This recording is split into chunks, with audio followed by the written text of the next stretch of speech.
Howdy, guys. This night we start with something a little less philosophical, but no much less fascinating. The food served in Wild West saloons.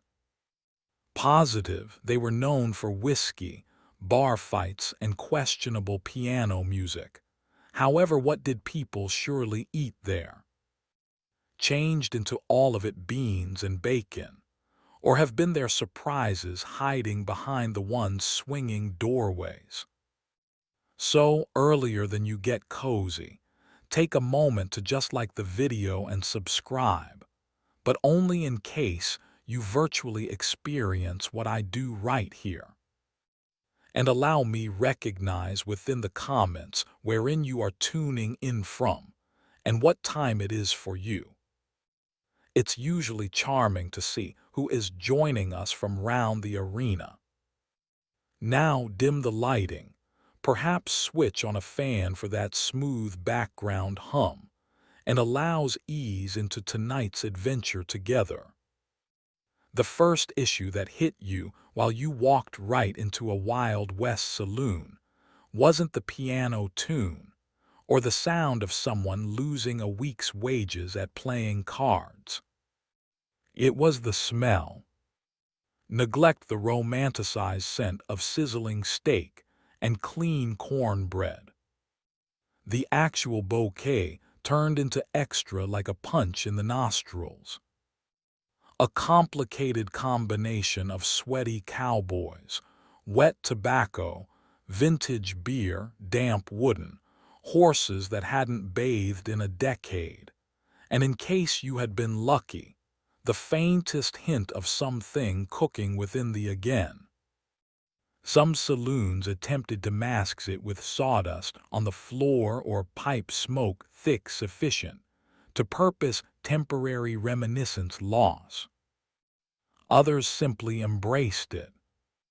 You do not come here for the air, barkeeps could say, slapping flies off the counter with a rag that hadn't been easy for the reason that civil battle. But somehow, there has been usually a kitchen. It had been a hole-in-the-wall hearth pit, with a pan of beans bubbling over embers. It would have been a grumpy lady in a soot-covered apron stirring thriller stew, with a spoon that doubled as a self-defense weapon. But food become being made somewhere, and if you may scent it through the sweat and the whiskey vapor, you have been halfway to dinner. This is, if you can discover a seat. Most saloons were not laid out like contemporary restaurants. There have been no servers, no menus with scripted fonts. Just a few splintered tables, some rickety chairs, and one lengthy counter where you could eat, drink, argue, or all three in rapid succession. If you had been a normal, the prepared dinner might shout something like, beans or stew, and you shouted again your preference without looking up. In case you had been new on the town, they had stare you down, seeking to wager whether or not you have been going to pay or bypass out earlier than the plate hit the desk. And that's what made saloon dining so unique. It wasn't about flavor. It changed into about survival. You ate what they'd, now not what you wanted. You sat subsequent to strangers who would possibly rob you or store your existence the next day. And if the meals made you ill properly, that is what whiskey was for. In the hierarchy of untamed West cuisine, beans sat squarely at the pinnacle. Now not due to the fact they had been delicious, but because they were reasonably priced, indestructible, and could continue to exist in apocalypse, a gunfight, and a stampede without breaking a sweat. Pinto beans, black beans, navy beans. It did not matter. If it become dry, vaguely safe to eat and can be boiled into submission, It ended up in the pot. Beans have been the unsung heroes of saloon kitchens, served morning, midday, and night time, frequently to men who hadn't visible a vegetable since they left Kansas. Preparation becomes simple. The first step, pour beans into a pot. Step 2, boil them for 6 hours over a questionable hearth. Step 3, serve them with salt red meat, a stale biscuit, and a glance of slight apology. Some chefs attempted to get fancy, adding lard, onions, or maybe chili powder if they had been feeling formidable, but Maximum did not hassle. In the Wild West, flavor was taken into consideration a luxury, and seasoning was whatever blew in from the open window. Beans had been hearty, filling, and predictable. 3 trends that cowboys respected more than gold. They fueled long livestock drives, powered poker nights, and gave you something to chunk on while you waited for the piano player to start again or for a person to get tossed through the front window. The only drawback: aftermath. One cowboy ingesting beans changed into tolerable. 10 cowboys in a saloon full of beans turned into a biological weapon. It is stated that some bar fights were not began through insults, however by means of an unmarried silent, however deadly betrayal close to the stove. Still, beans had been dependable. Whilst the meat ran out, whilst the chickens fled, and when the cooked dinner had precisely 7 mind cells left from the whiskey fumes, the beans remained, unbothered, unburnt, unchanged. Some cowboys even desired them. They will be eaten cold, reheated with no end in sight, and used as makeshift currency in emergencies. Legend has it a person once offered a horse with pound 3 of salted beans, and a promise by no means to go back. So sure, saloon food had its highs and lows. However, beans were the baseline, the bedrock, the common or garden heartbeat of 1,000 dusty food. You failed to love them.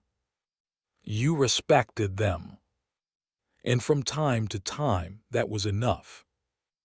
If beans had been the soul of untamed West Saloon delicacies, salt beef turned into its slightly greasier spine.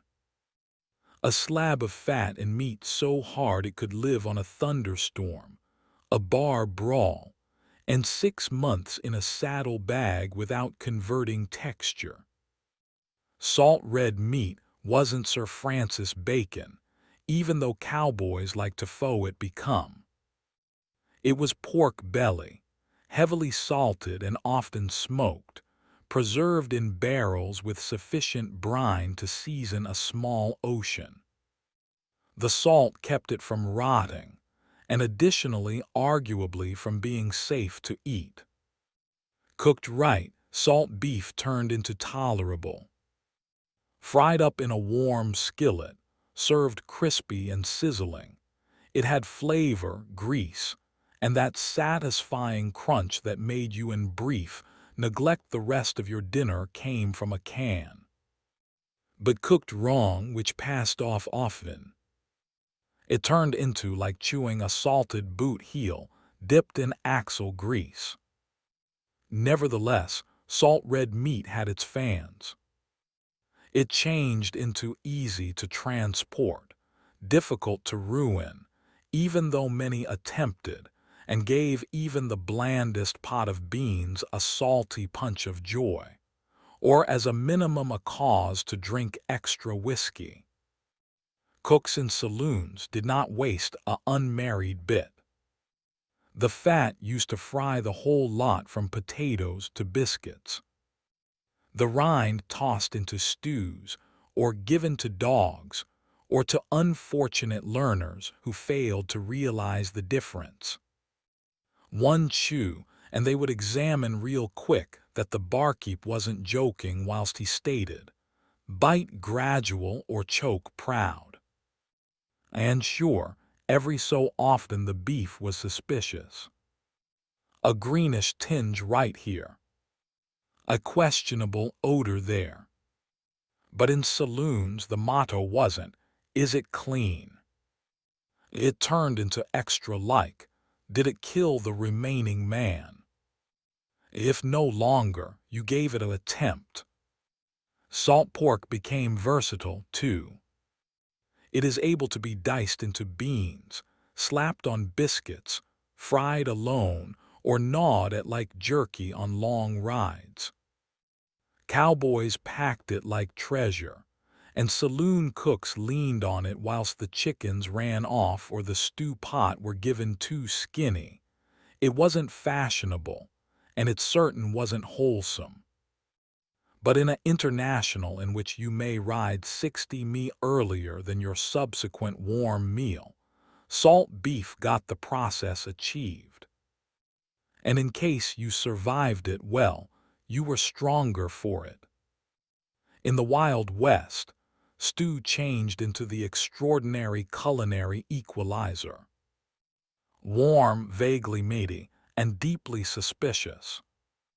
It was the only aspect almost each saloon served, regardless of how ramshackle the kitchen.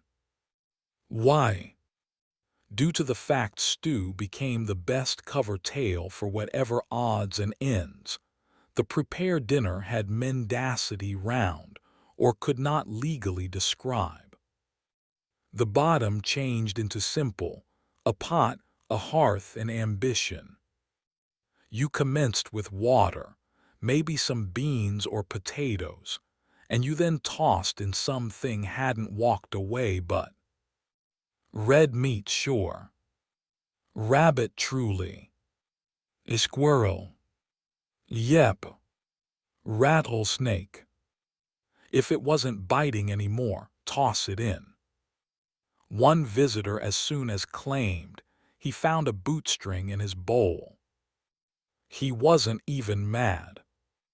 It changed into the maximum chewable element.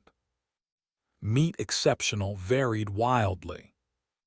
Some stews had tender chunks of beef from the neighborhood butcher.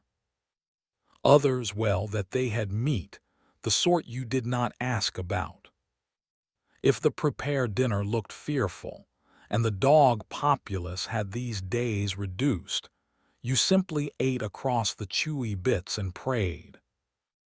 Veggies, whilst available, were normally boiled into oblivion. Carrots have become orange smudges. Onions disappeared absolutely.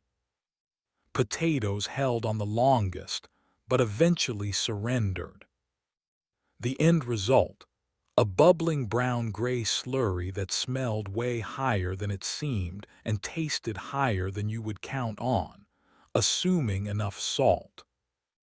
Spices had been a luxurious. Most stew got its kick from anything became at the cook's palms or knife. If you obtained black pepper, you had been in a flowery place. If you bought chili powder, congratulations. Your sinuses have been about to be cleared by force. However, notwithstanding the thriller, stew become comfort meals for the weary cowboy. It was warm, it turned into filling, and it could be stretched without end through just adding water. One pot might feed a dozen men, or be reheated 3 days in a row, till it evolved the consistency and persona of vintage glue. You did not devour stew because it turned into scrumptious. You ate it because it was there, as it changed into warm, and because not anything else in town became safe to eat, unless you favored chewing tobacco and regret. Just take into account, Never ask what is in it. Because within the Wild West, ignorance wasn't just bliss. It turned into dinner. Now not each cowboy should afford a steak. However, nearly every saloon had something bread want to soak up the stew. That something normally came in considered one of paperwork. Soft, flaky biscuits that had been heavenly when fresh, or hardtack, which turned into basically bread's undead cousin. Let's begin with the biscuits. Whilst accomplished right, which turned into rare but magical. They had been warm, buttery, and flaky enough to convince a person he'd stumbled right into a right kitchen. Chefs who may want to make true biscuits had been nearby legends. A few claimed their mystery changed into lard. Others swore with the aid of buttermilk. Some likely simply had lucky fingers and coffee standards. Those biscuits were quality served alongside beans or stew, used to mop up something broth hadn't burned your tongue. They were frequently made in cast iron pans, baked over open flames, and served with a suspicious bite of butter or a splash of molasses if the area became fancy. And then there has been hard tack, a slab of flour and water baked till it could live on nuclear winter. In the beginning made for infantrymen and sailors, it determined its manner west thanks to one easy reality. It by no means went horrific. It also slightly qualified as food. Consuming difficult attack required approach. First, you'd look into it for weevils, which wasn't a deal breaker, simply an added crunch. Then you'll soak it in stew, espresso, or whiskey until it's softened. This could take anywhere from 10 mins to 2 presidential terms. Even after soaking, chewing, coronary heart assault became a dedication. You failed to simply consume it. You grappled with it. Dentists probably made correct cash off cowboys who challenged a chunk and misplaced. However, here's the component. Each biscuits and hard attack serve their reason. They have been reasonably priced. They have been portable. They filled you up. And in a world in which calories mattered more than cuisine, that became sufficient. So if you strolled into a dusty saloon and noticed a plate of steaming biscuits, you counted your advantages. If they handed you a hardtack percent the dimensions of your palm properly, at the least it got here with a story, and perhaps a chipped tooth. In case you suppose cutting-edge espresso is robust, attempt cowboy coffee. A brew so potent it didn't simply wake you up. It stared again and dared you to blink. Coffee in the Wild West turned into less approximately flavor and extra approximately survival.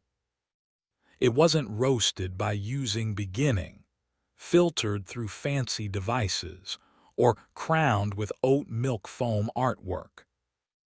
It become ground kind of, or not at all, dumped right into a kettle and boiled till the liquid turned black and sentient. The same old recipe went like this. Take water from whatever source you had, optimistically no longer downstream from the horses. Throw in a handful of coffee grounds measured, by way of instinct and aggression. Boil it tough. Do not pressure it. Don't question it. Just pour and pray. The end result, a thick, dark concoction that smelled like burnt goals and tasted like vengeance. It wasn't uncommon for the closing sip to incorporate extra grounds than liquid, which intended cowboys got both caffeine and fiber in a single heroic gulp. And yet they loved it. Espresso stored you heat on bloodless desert mornings. It kept you wide awake via nighttime watches. It masked hangovers and helped digest questionable stew. It was fuel, consolation, and punishment, all in one tin cup. Saloons did not always serve coffee except they had a kitchen. However, in the event that they did, it came out boiling hot, probably antique and robust enough to strip paint. One cowboy defined it as like consuming a kick from a mule. However, you omit it when it's long past.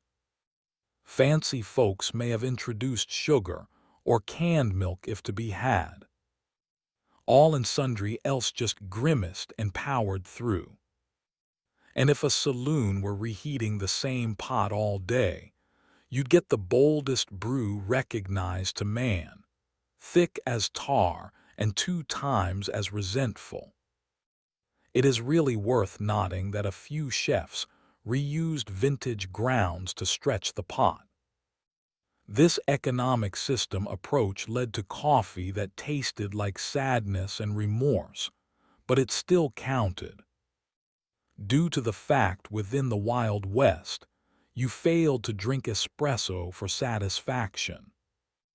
You drank it to experience alive and stay that way. Inside the Wild West, meat wasn't simply meals. It became forex, reputation, and sometimes a look at of bravery. If you can afford it, you may stroll into a saloon and order a steak. What you bought depended entirely on success, timing, and whether the cooked dinner held a non-public grudge towards your face. Steak, in principle, changed into a luxury. In reality, it was regularly a hard, overcooked slab of pork that were fried in a pan with lard scorched into obedience, and served with exactly zero garnish. If you asked for it medium rare, the prepared dinner could simply stare at you until your mustache wilted. While sparkling beef wasn't to be had, and permits be honest, it typically wasn't, saloons turned to other options. Dried jerky, salted buffalo, on occasion venison, or even wild boar if a person had gotten fortunate on a hunt. And via lucky, we mean managed to hit it and drag it again before the buzzards did. In mining towns or aways-flung settlements, meat got extra innovative. Squirrel stew, rattlesnake roast, roast jackrabbit with seasoning. If it had legs and didn't belong to a consumer's horse, it became truthful recreation. From time to time, you had been served meat, and no person informed you what it changed into. That became a signal to devour quietly and not ask questions. If you chewed too long or found something similar to a whisker, you simply sipped your whiskey, nodded solemnly, and every day your fate. There was additionally the danger of age. Some meats had been putting round, long sufficient to earn names. Chefs could slice off the bad elements, drown the relaxation in gravy, and inform you it become nicely elderly. In case your plate twitched when you poked it, you have been entitled to one raised eyebrow and not anything extra. Still, while the meat becomes sparkling and the prepared dinner wasn't under the influence of alcohol, you might get an actual meal. A scorching slab of beef, a fried egg on pinnacle, and maybe a biscuit on the side. A plate that reminded you why people survived gunfights for this. However, most of the time, you ate what become there and was hopping it did not consume you lower back. In a Wild West saloon, dessert wasn't without a doubt a class. It changed into extra of a glad accident, the result of a prepared dinner with spare substances and a tiny sliver of mercy. However, if there has been one dependable Swedish comfort, it turned into cornbread. Crafted from simple cornmeal, water or milk, lard, and every now and then a dash of baking powder. If the prepared dinner remembered, cornbread became the Swiss military knife of the frontier menu. It can be baked in pans, fried in skillets, or even dropped via spoonfuls into boiling stew if a person was in a hurry or lazy. On my own, cornbread was dry, crumbly, barely sweet, relying on who made it, and usually exceptional served fresh, which supposed it turned into nearly by no means clean. Greater regularly, you'd get a wedge that have been sitting close to the stove seeing that sunrise, hardened like a miner's judgment of right and wrong. But here's where the magic occurred. Molasses, a dark, sticky, syrupy miracle that grew to become dry cornbread into something just shy of glorious. It turned into the cowboy's frosting, the outlaw's drizzle, the lonely gambler's final little bit of pleasure before dropping the whole thing on a terrible hand. Molasses become low cost, kept nicely inside the warmth, and mask the sins of even the driest baked items. If a saloon had a barrel of it, you have been in luck.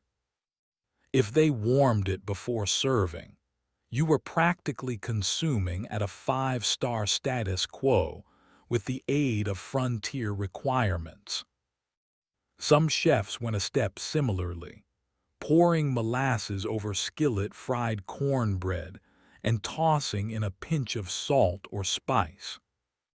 It wasn't pretty cake, but it felt love it if you'd been chewing jerky and difficult assault all week. Cornbread with molasses became the default dessert. Quick, cheap, filling, and candy sufficient to calm your nerves after a difficult ride or a close call within the poker room. No icing, no whipped cream, no frills, just grit, grain, and gooey delight. And for plenty, it changed into greater than sufficient. Because whilst your existence concerned cattle drives, dirt storms, and the occasional shootout, dessert did not want to glitter.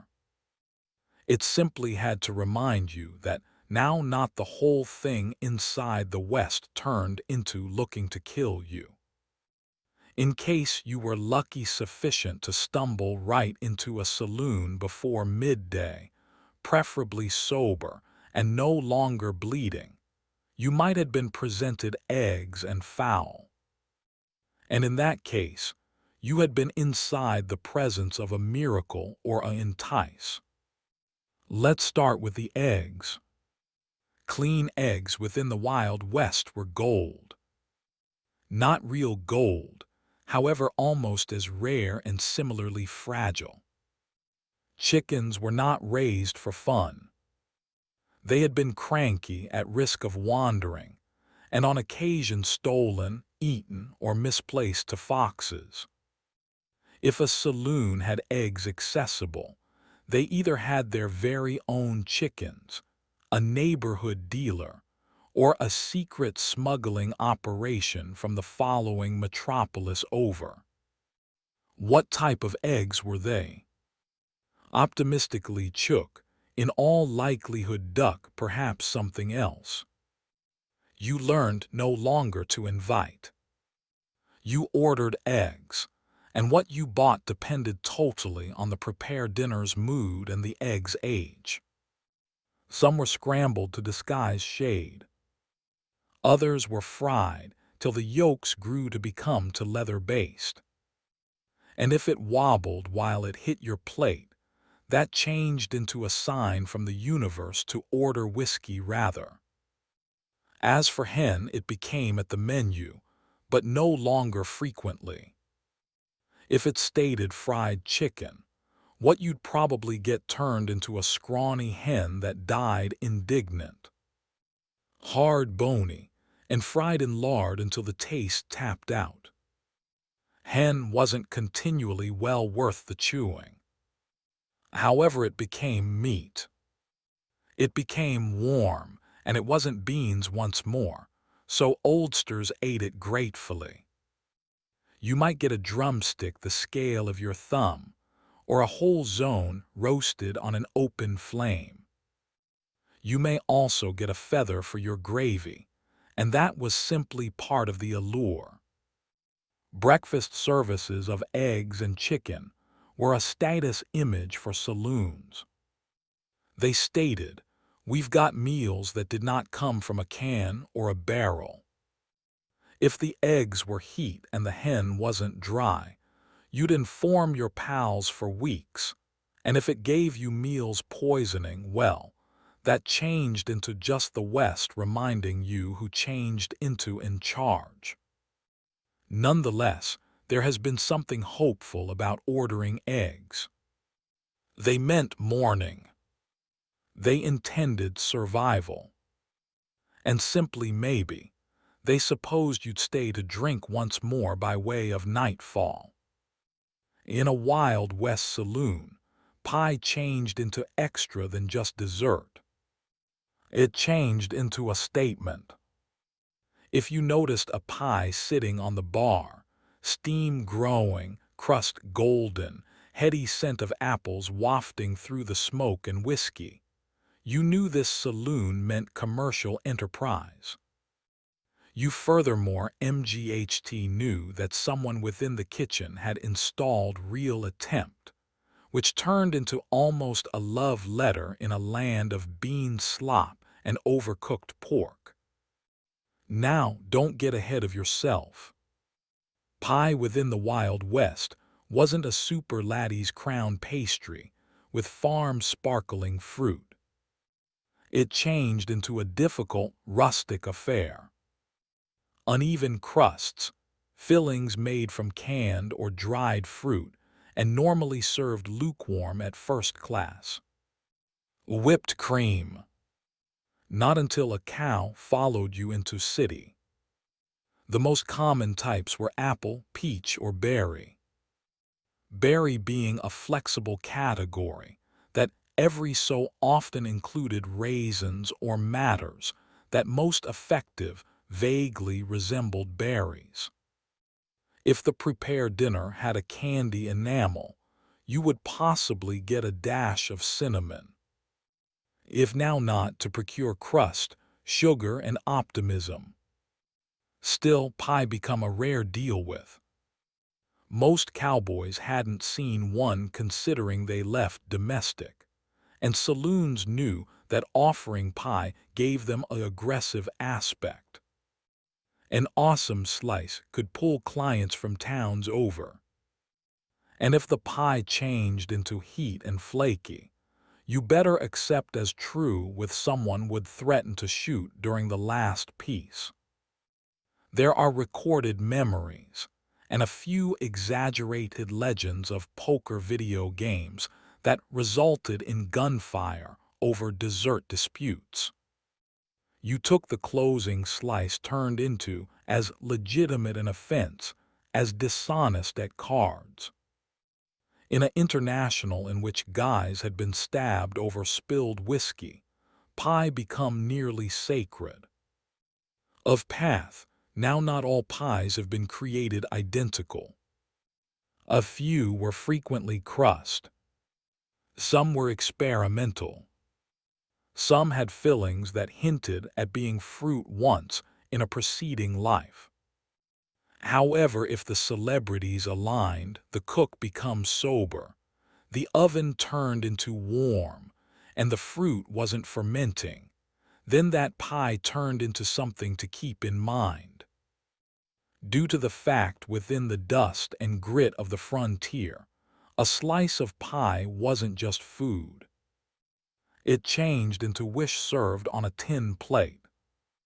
Cheese inside the Wild West was lots like a poker recreation, full of threat, a touch bluffing, and a strong hazard you'd regret your alternatives the subsequent morning. It did exist, yes, however most effective if you knew wherein to appearance. Or even then, you had to be courageous because cheese wasn't shipped in tidy wheels wrapped in wax paper. It turned into made domestically, often through someone who as soon as read about dairy fermentation, while under the influence of alcohol.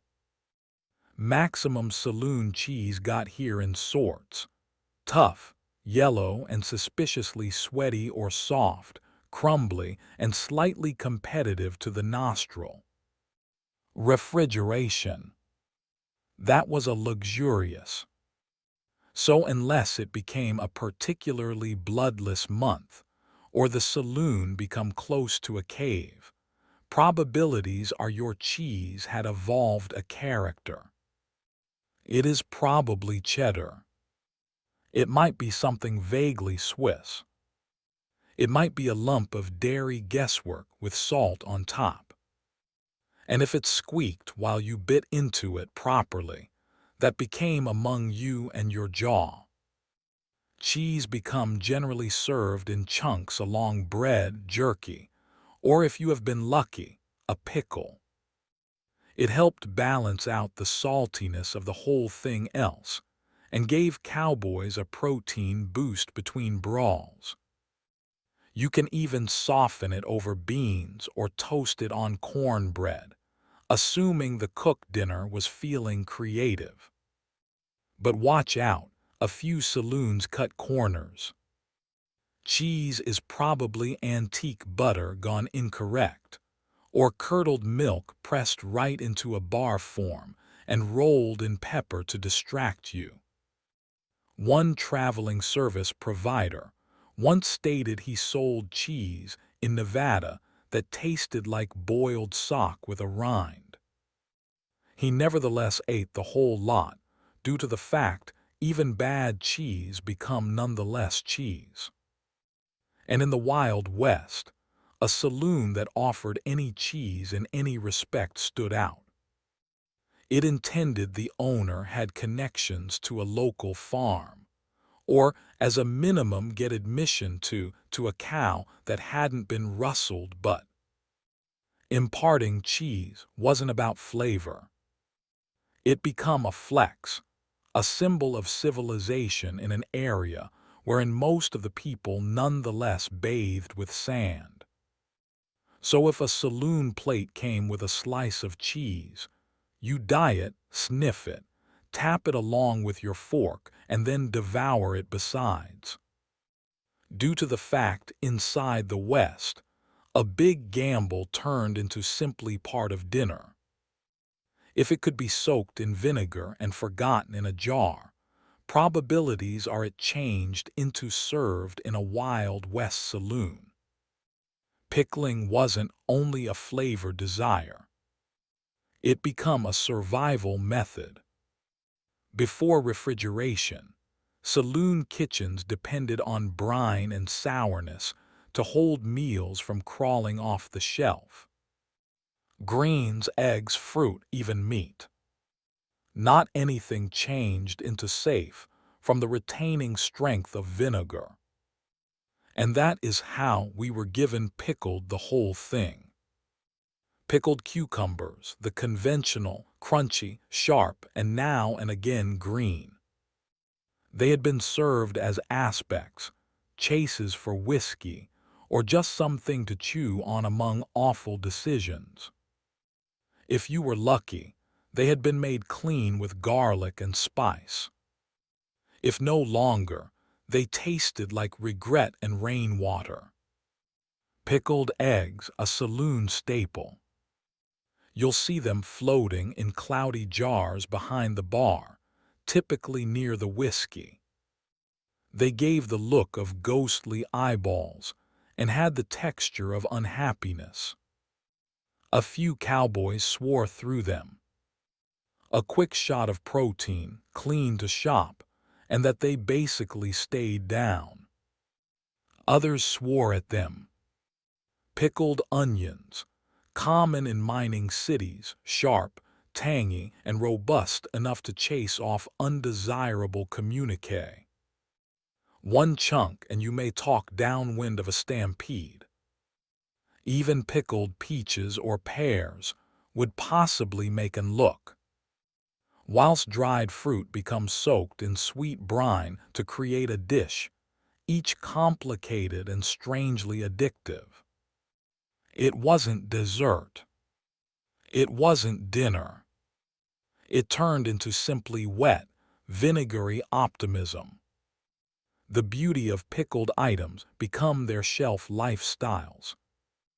A saloon may want to hold jars round for months, occasionally years, without stressful approximately spoilage. And in a place where meat went bad faster than a poker hand, that become invaluable. However, permits be honest, not all pickled objects had been created same. On occasion, the jars were not sealed proper. Now and again, the cook experimented, and now and again, the pickled thing stared lower back at you. There are stories, probable exaggerated, of men biting into pickled sausages best to find bones, or a label that actually study maybe pork. Nevertheless, pickled ingredients were part of the Wild West enjoy. Salty, bitter, and strangely pleasant, like everything else that lasted out there. You did not consume them for pride. You ate them because they wouldn't kill you. Probably when food becomes scarce, the kitchen turned into closed, or the stew appeared like it nevertheless had a pulse, cowboys and drifters alike turned to the most reliable object at the saloon menu, whiskey. It turned into always to be had. It required no practice, and in case you drank sufficient of it, you forgot you were hungry, or that you'd simply eaten a bowl of squirrel mystery meat. Whiskey inside the Wild West wasn't aged in all right barrels or curated by using connoisseurs. It turned into difficult, raw, and often risky. Crafted from corn, rye, or whatever the barkeep had lying around, it changed into distilled in returned rooms, barns, and bathtubs. The end result was a beverage that would ease wounds, strip paint, and gas a fist combat. Some known as it rot intestine, others chain lightning, and some clearly noted it as lunch. While beans have been burnt and bread became moldy, men drank their energy, one burning shot at a time. Saloon whiskey wasn't only a drink. It became a survival device. It helped numb the ache of trail dirt, heartbreak, damaged ribs, and rather questionable stew. One shot before a duel, two pictures after, and perhaps three greater even as you waited to peer in case your bullet wound became serious. It changed into common for saloons to serve whiskey specials, which got here with a facet of beans or a biscuit, not for taste, however, to keep you upright. A few men ordered whiskey with a pickled egg floating in it, which by some means counted as both hydration and protein. And of direction, whiskey changed into social glue. You acquire it to make buddies, to begin fights, and now and again to apologize after each. You could degree a saloon's recognition by using how rapid its whiskey knocked a person off his stool. High quality. Do not ask. Some whiskey changed into slightly greater than colored moonshine. Components ranged from tobacco juice to cayenne pepper. It burned going down, and if it failed to, you were in all likelihood ingesting kerosene. Nevertheless, nobody complained because whiskey became warm, reasonably priced, and sincere. The only thing on the menu that never lied approximately what it became. And on nights whilst your meal got here in a glass with no fork and no judgment, you raised it excessive and referred to as it dinner. In any Wild West saloon that dared serve meals, there existed a shadowy, smoke-covered parent whose energy rivaled that of the bartender, the sheriff, and the city preacher combined: the prepare dinner. This individual, regularly unshaven, continually irritable, became either a lifestyle-saving genius or a culinary conflict criminal. There has been no middle floor. You'll by no means see them smile, but you'd consider their cooking for days, either ingratitude or gastrointestinal trauma. The saloon chefs were not trained chefs. They were commonly ex-miners, ex-cons or exes, somethings who knew a way to build a fire and were not fearful of questionable meat. Their kitchen, a fire pit, a dented stove, and a single cast iron pan that hadn't been washed for the reason that gold rush. And yet someway they fed whole saloons. On an excellent day, they had whip up a pot of chili that could carry a person to tears. In an excellent manner, the biscuits might be heat, the beans cooked through, and the cornbread just sweet enough to remind you of home. But on a bad day, the beans had been scorched, the meat changed into gray, and the stew had an unsettling layer of oil that moved whilst the pot changed into none the less. You failed to bitch. You could not. Saloon etiquette turned into clean. By no means insult the cook. Due to the fact the cook dinner managed the whole thing, the salt, the grease, the mystery meat ratio. In the event that they appreciated you, you purchased the hottest cut. If not, you bought the spoon scrapings from remaining night's disaster, reheated into chilly surprise. They also doubled because the saloon's unofficial bouncer. No person desired to get hit through a ladle that had just survived frying salt beef.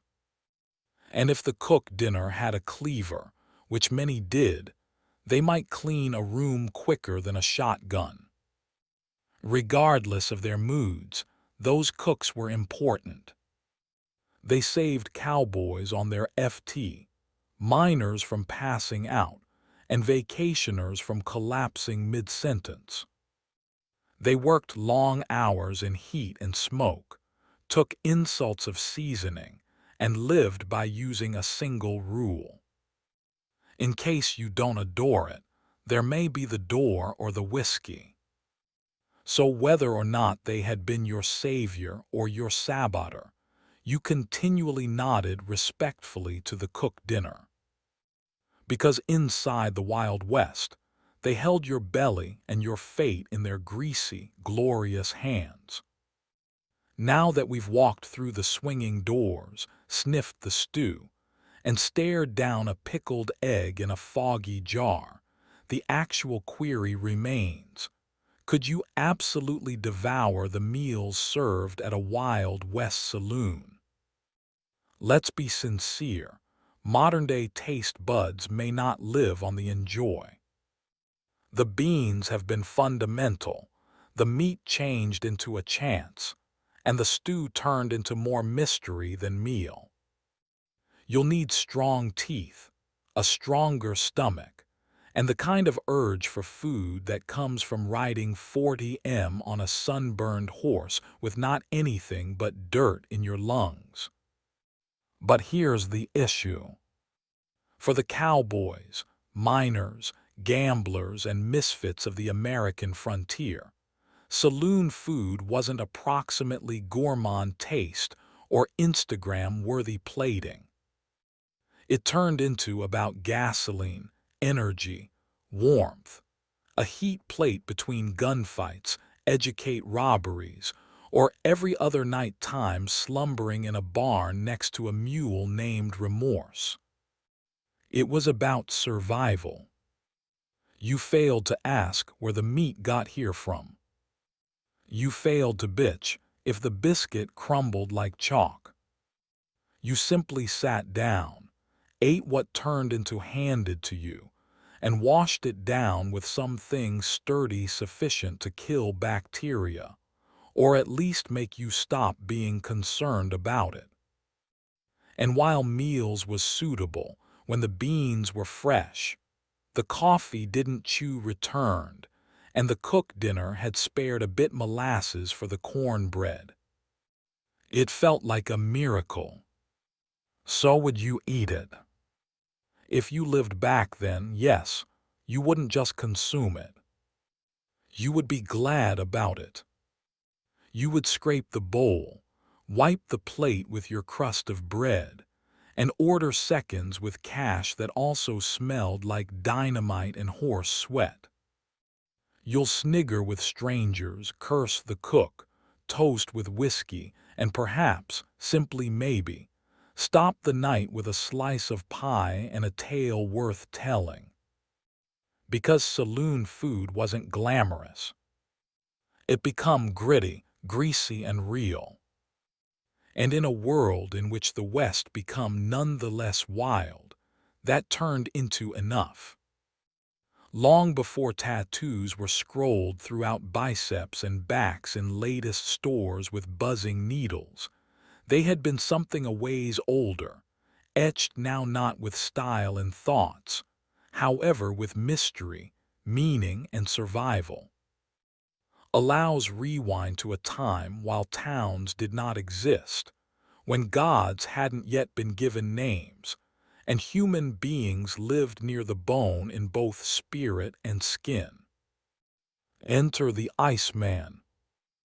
Observed in 1991, frozen in a glacier between Austria and Italy. His mummified body turned into over 5,000 years vintage, older than the pyramids, older than Stonehenge. But throughout his leathery skin, researchers discovered something fairly contemporary. Tattoos. 61 of them to be precise. They were not ornamental spirals or stylized animals. They had been dark carbon marks, dots and features walking down his spine, behind his knees and round his ankles. Right here's wherein it gets wild. The locations of Utzi's tattoos matched recognized acupuncture points. Turned into this a primitive shape of pain management, an historical healing method, or something extra spiritual, a proper of persistence carved directly into the flesh. We will never recognize for sure. But one thing is obvious. Even in the Stone Age, human beings were already marking our bodies with cause. And Otzi wasn't alone. In historical Egypt, tattoos seemed predominantly on women, inclusive of priestesses and dancers. Those were not ornamental butterflies or names of lost enthusiasts, but as an alternative symbolic styles regularly located around the abdomen, thighs, and chest. A few students accept as true with those tattoos had been supposed to offer protection in the course of childbirth, to channel fertility, or to push back evil spirits, like religious armor drawn right onto the body. Even in Nubia, south of Egypt, archaeologists unearthed mummies with animal figures tattooed on their limbs: bulls, crocodiles, symbols of power and survival. Across those early societies, tattoos were not acts of riot. They were acts of reverence, resilience, and formality. They carried, which means no longer an ink alone, but an ache, permanence, and notion. So next time you see someone's sleeve of ink on the health club or on the subway, recall they are sporting on a subculture that started no longer in a studio, but inside the ice, inside the sand, and inside the sacred silence of forgotten millennia. In case you ever concept tattoos have been simply edgy add-ons or signs of insurrection, attempt pronouncing that during front of a Polynesian leader and watch the room cross quiet. In Polynesian cultures, tattoos weren't optional or ornamental. They were sacred. In fact, the phrase tattoo itself comes from the Tahitian phrase tatau, that means to strike. And that's exactly how it started. With bone gear dipped in soot, rhythmically tapped into the pores and skin with a stick. Every strike echoing centuries of subculture. In places like Samoa, Tonga, and particularly a number of the Maui of latest Zealand, tattoos weren't simply art. They were identification. A person's moko. The complicated facial tattoos of the Maui could tell you the entirety you needed to know. Their rank, their circle of relatives, their ancestry, even their non-public achievements. The face wasn't only a canvas. It was a reciting resume. And eliminating it'd be like erasing a person's whole lifestyles. Younger guys might frequently get hold of their first tattoos in the course of painful ceremonial rites of passage. This wasn't a Friday night time decision after a few drinks. It turned into a non-secular transformation. The technique became excruciating. No anesthetics, no numbing lotions, just raw courage and a communal belief within the deeper cause of the pain. Women, too, were tattooed often at the lips, chin, or thighs.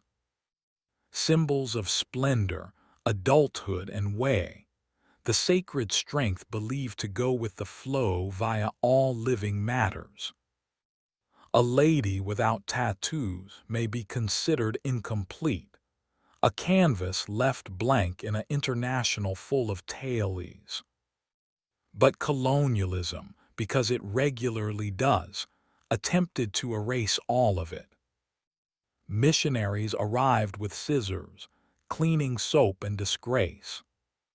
They saw the tattoos as primitive, pagan, and unchristian. In some regions, traditional tattooing became outlawed, forcing it underground, like a sacred language spoken handiest in whispers. Nonetheless, the ink continued. Today, many Polynesians are reclaiming their tattoo heritage with satisfaction. The ancient equipment have back. The designs have resurfaced, and throughout the Pacific you can hear the sound of tatau another time. Now not simply as an art shape, however as an act of cultural survival. Those weren't just marks at the pores and skin. They were, and nonetheless, are declarations of spirit, blood, and belonging. Step into the sector of toggers, gladiators, and philosophers, and you won't anticipate to discover tattoos. In spite of everything, while we consider historic Greece and Rome, we consider marble statues and clean, idealized bodies. But peel return the myth, and you'll locate ink lurking inside the shadows. In historic Greece, tattoos had been at the beginning associated with slaves and criminals. In truth, the Greek phrase stigma, sure, the foundation of our modern time period stigmatize, mentioned the everlasting marks branded or inked into someone's pores and skin as punishment. These were not symbolic or decorative. They have been labels, warnings. If you had been a runaway slave or a captured enemy, your captor may tattoo your brow with a message like, "Prevent me. I ran away." An everlasting scarlet letter etched into the skin. The Romans, pragmatic as ever, borrowed this idea and took it further. Squaddies within the Roman military, in particular the ones in specialized legions, have been often tattooed to mark their loyalty, a kind of flesh-bound dog tag. However, additionally, they use tattoos to emblem gladiators, slaves, and prisoners of struggle. It wasn't approximately identity. It was about possession. There's a darker twist right here. The early Christians, persecuted with the aid of Roman authorities, had been every so often tattooed as a form of humiliation. But centuries later, Christians could reclaim the exercise.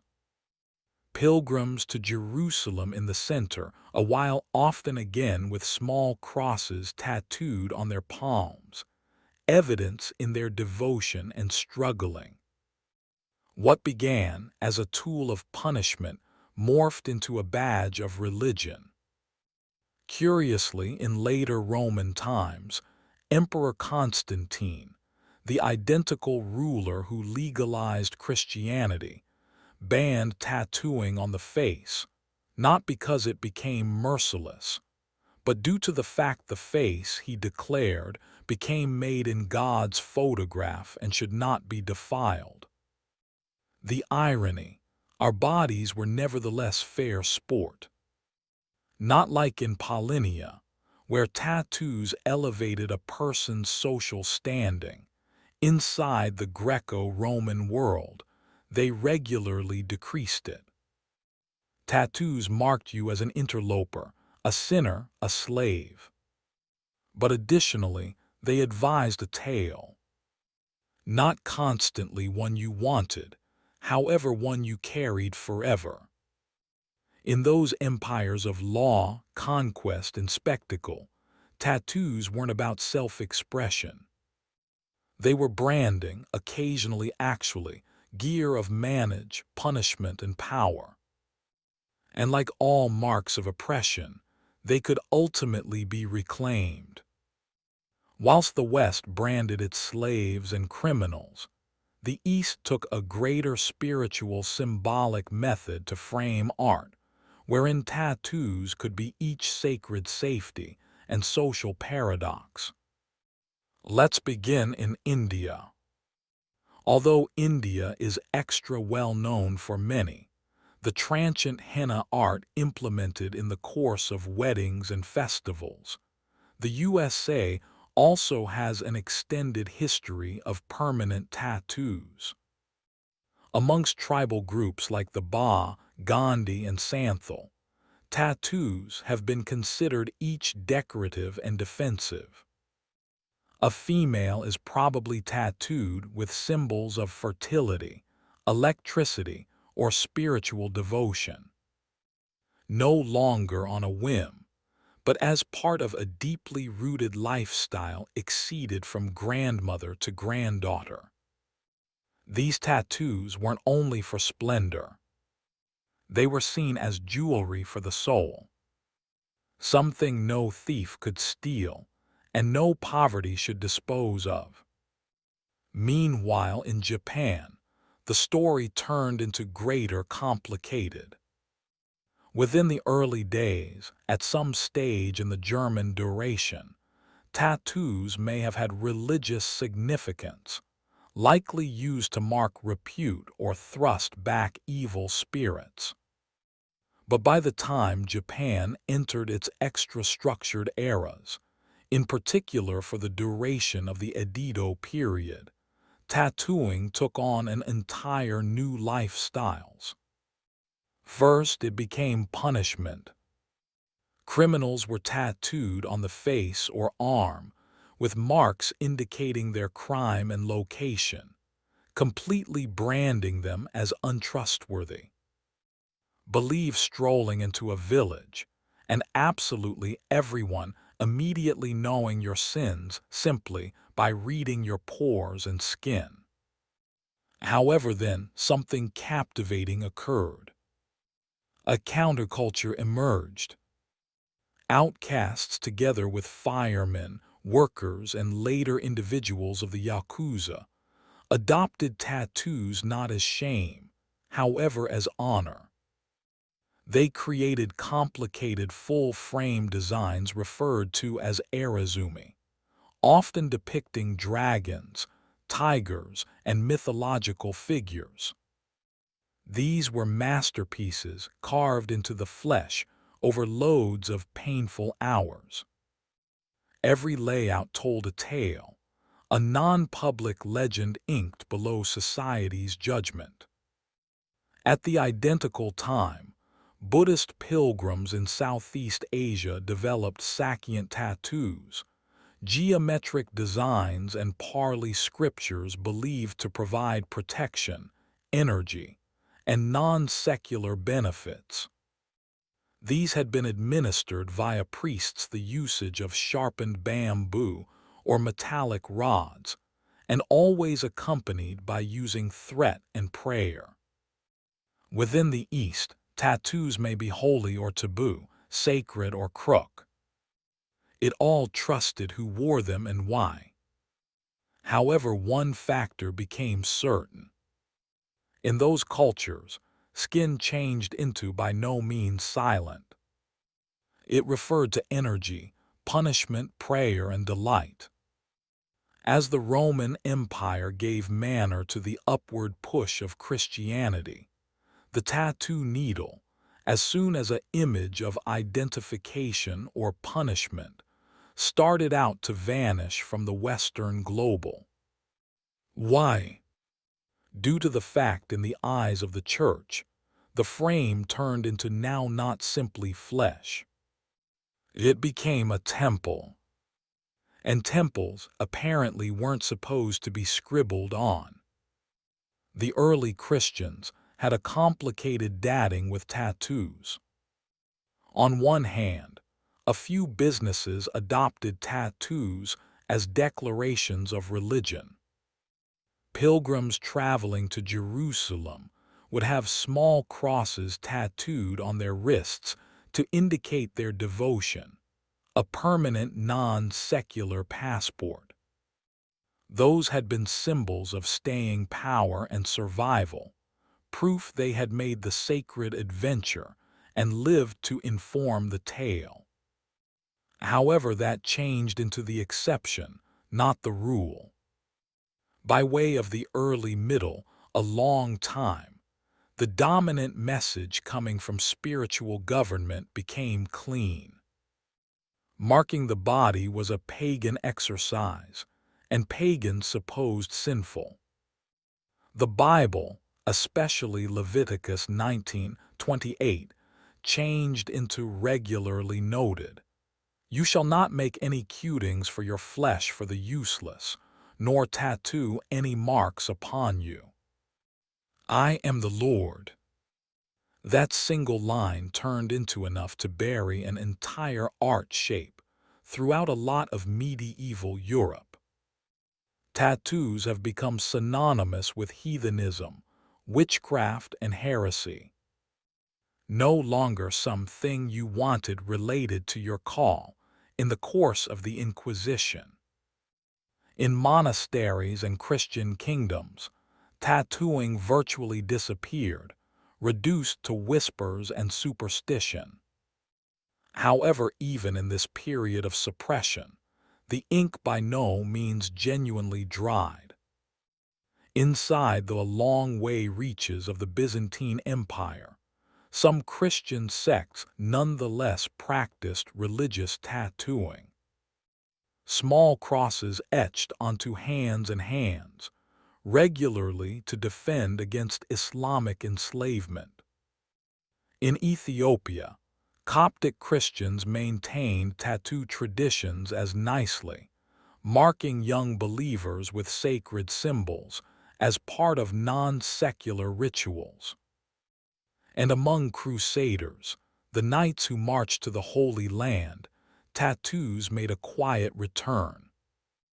A few etched small crosses on their bodies, not just as non-secular safety, but so that if they died in warfare, they will be buried as Christians, their faith visible even in dying.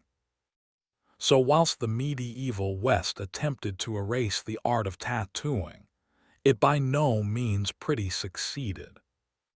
The ink concealed in monasteries, pilgrim trails, and wilderness churches, waiting patiently like a buried relic for its time to upward thrust once more.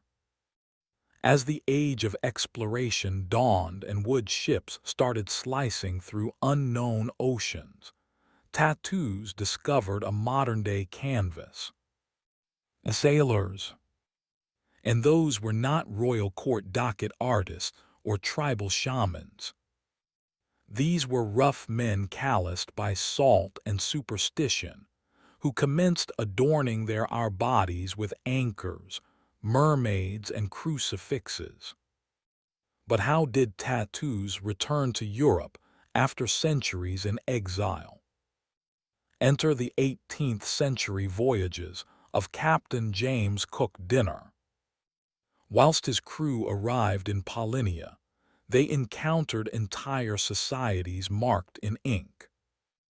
Intrigued and amazed, many sailors were given tattooed themselves, each to honor the cultures they encountered and, permits be honest, to prove they'd been someplace exotic. Returning to port with tattoos wasn't simply fashionable. It became a sort of resume, a dwelling report of in which you'll sailed and what you'll survived. Soon, tattoos have become the unofficial uniform of the seafaring magnificence. But it wasn't just about fashion. It became steeped in superstition. An anchor on the forearm symbolized stability. A pig and a hen, frequently tattooed at the FT, have been believed to save you drowning when you consider that those animals were kept in timber crates that floated at some stage in shipwrecks. A few sailors even tattooed "Keep Speedy" across their knuckles. Hopping it would provide them the grip to live to tell the tale hard seas and tangled ropes. And then there were the non-secular icons. Crosses at the back, the Virgin Mary over the heart. Sailors believed these tattoos provided divine protection, an extra layer of spiritual armor when the ocean turned in opposition to them. As these inked-up sailors filtered lower back into Ecu and American ports, tattoos spread with them, not to the aristocracy, but to the fringes, dock workers, infantrymen, convicts.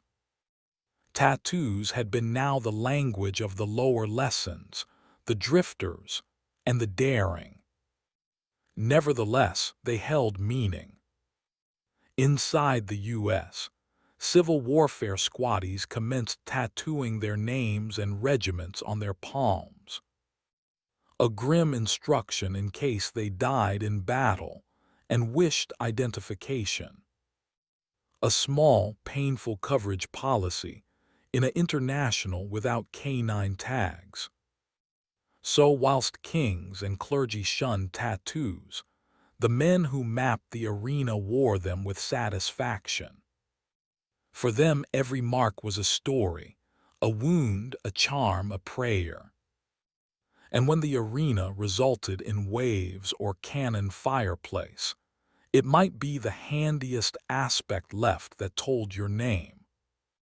By way of the 19th and 20th centuries, tattoos had drifted far from temples and tribal rites.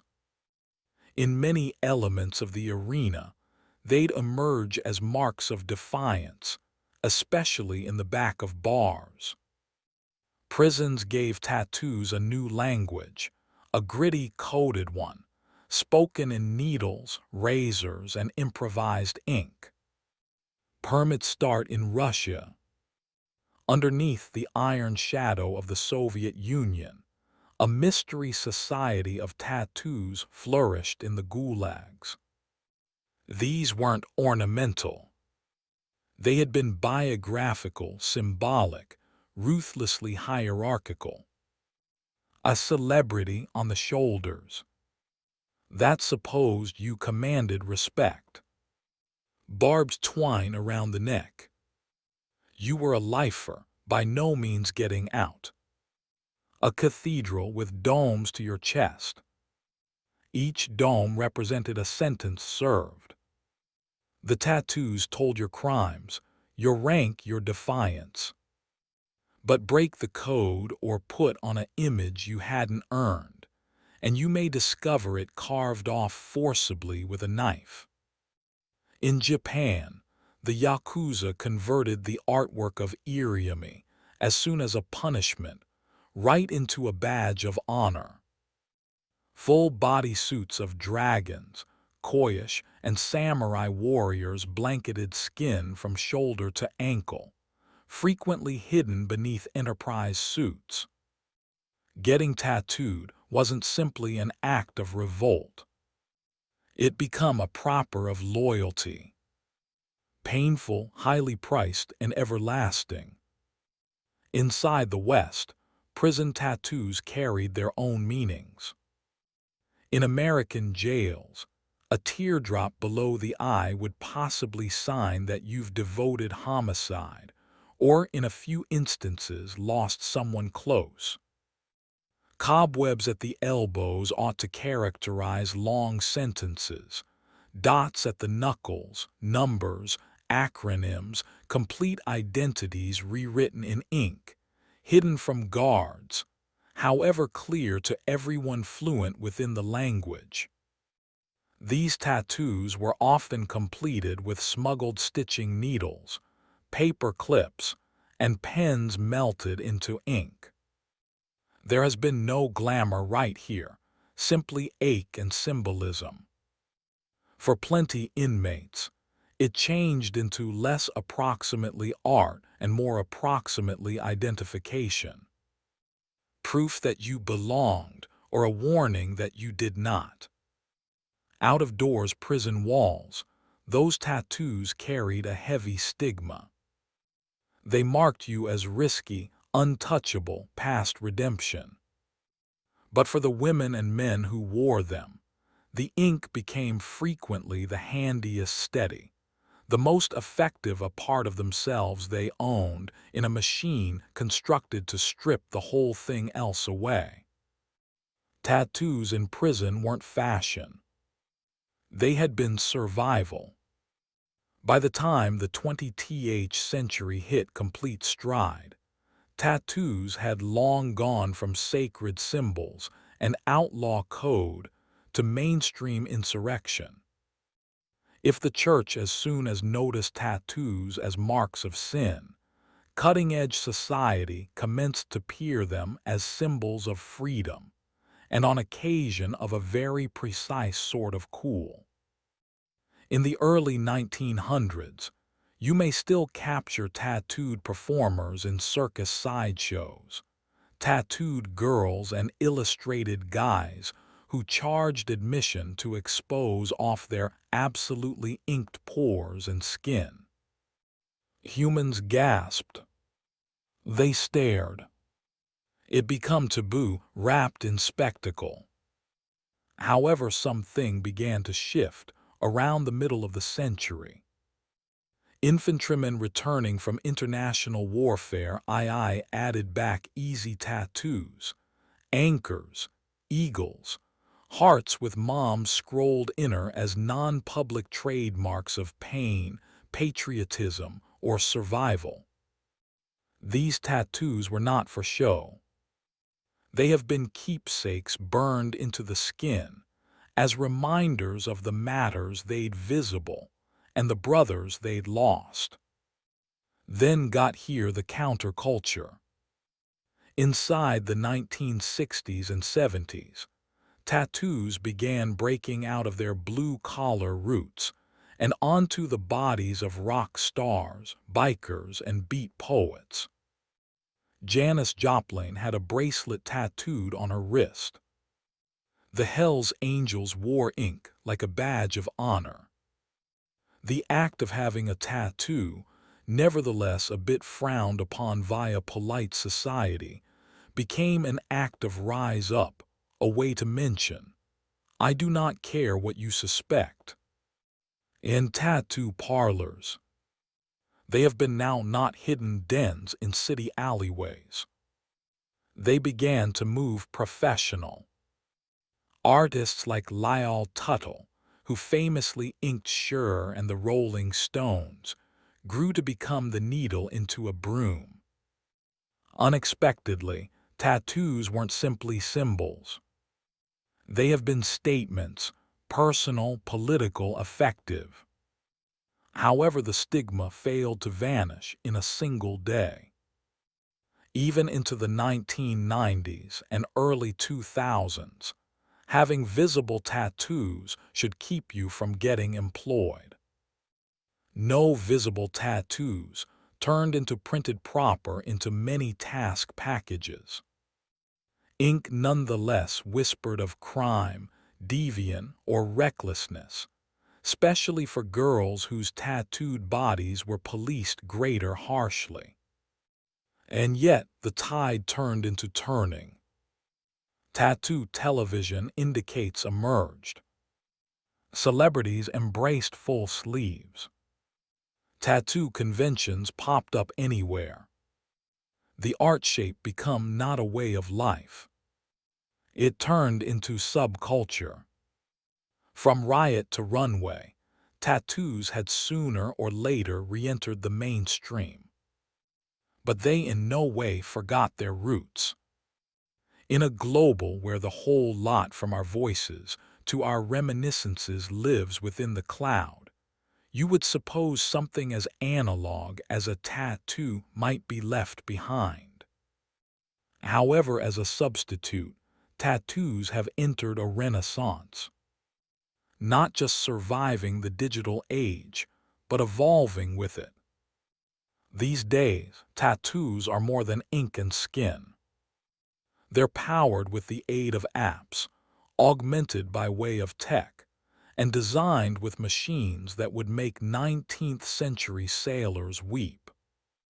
A few artists now use AI to generate hyper-detailed designs. Others paintings with machines that print ink with surgical precision. After which there may be the upward thrust of clever tattoos. Experimental patches embedded with sensors capable of tracking vitals, controlling gadgets, or maybe lighting fixtures up with LED ink. It's now not technological know-how fiction. It's already being tested in labs. However, even without the tech, tattoos are booming. What became once taboo is now celebrated throughout professions, genders, and cultures. Medical doctors have complete sleeves. Teachers wear wristbands of ink.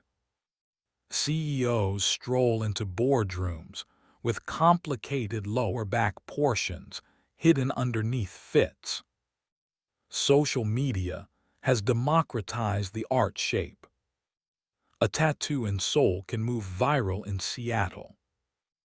Artists build international audiences in a single day, and customers can book a consultation with the tap of a telephone. And but that means in the back of tattoos hasn't disappeared. If something, it's turned out to be more non-public. Human beings now tattoo sound waves of cherished ones' voices, coordinates of wherein they met their partners, images of pets, constellations from their baby's start night, quotes in forgotten languages etched forever to don't forget, to heal, to belong. Cultural tattooing is resurging, too. Indigenous communities from the Arctic to the Andes are reviving ancestral designs, reclaiming identity through skin. What changed into as soon as suppressed is now proudly worn. A taking walks act of remembrance. Of path, debates nevertheless rage. Is it artwork or fashion? Sacred or superficial? Are you able to sincerely own your tale if it is filtered through algorithms and likes? But maybe that's the factor. Tattoos have usually lived in that gray vicinity among pain and beauty, permanence and transformation.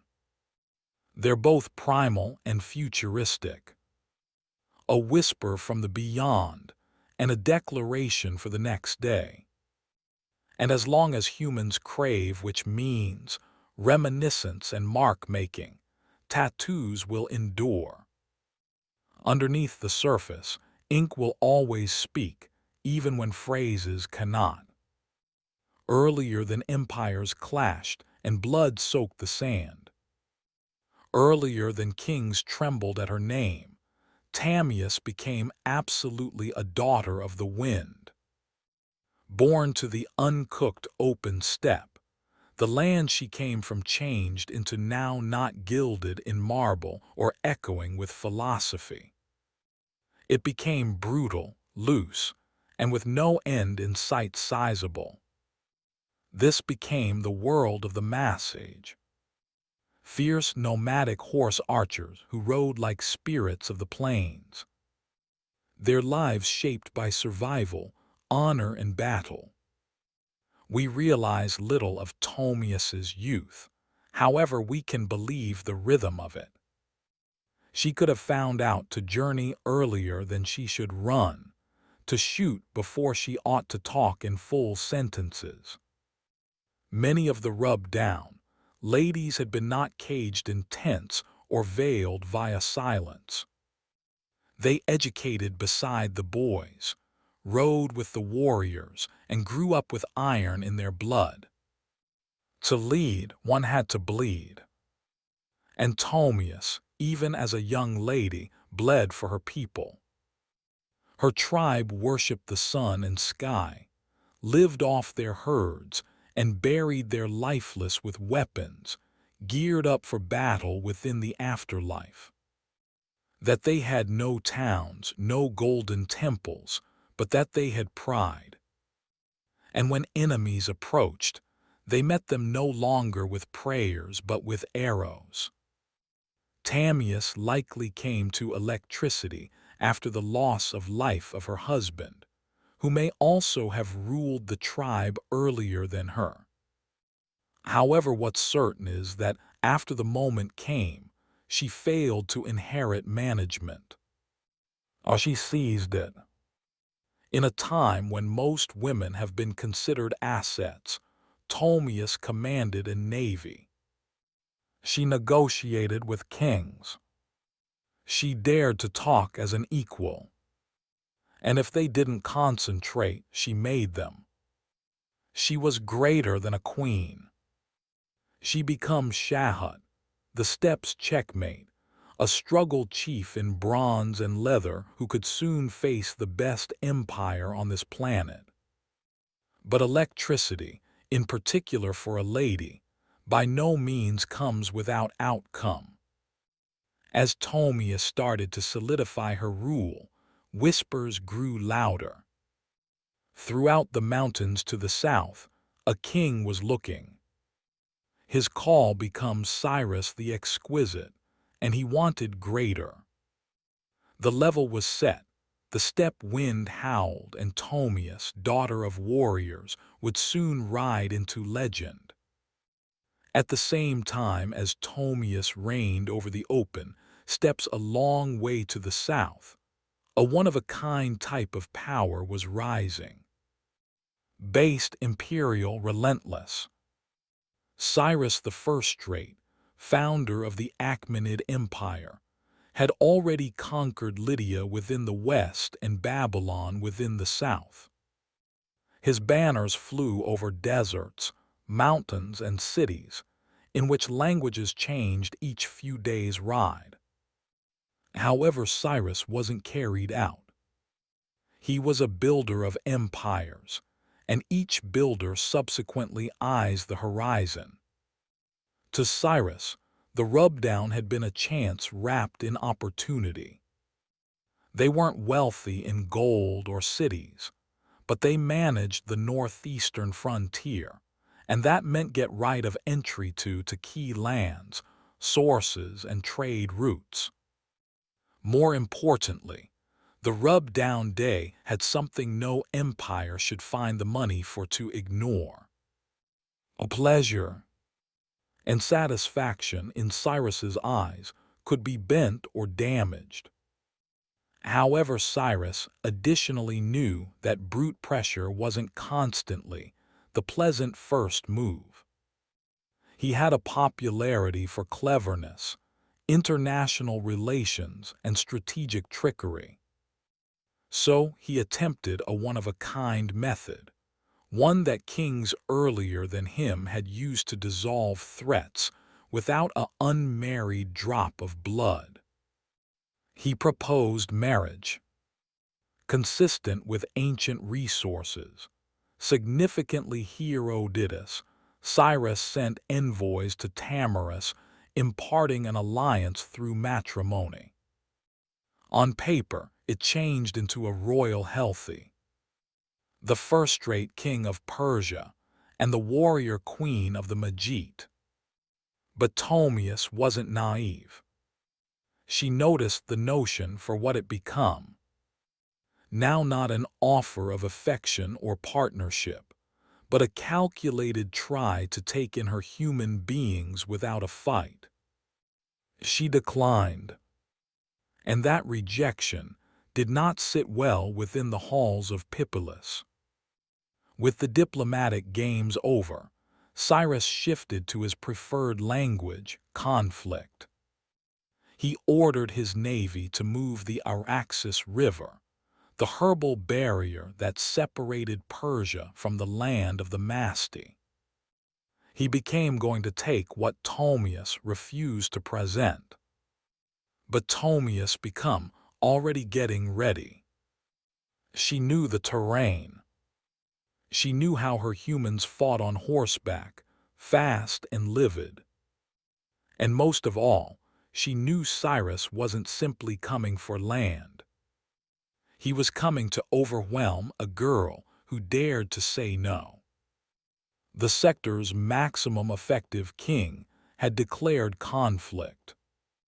However, he had no concept what sort of fury he had simply awakened on the steppe.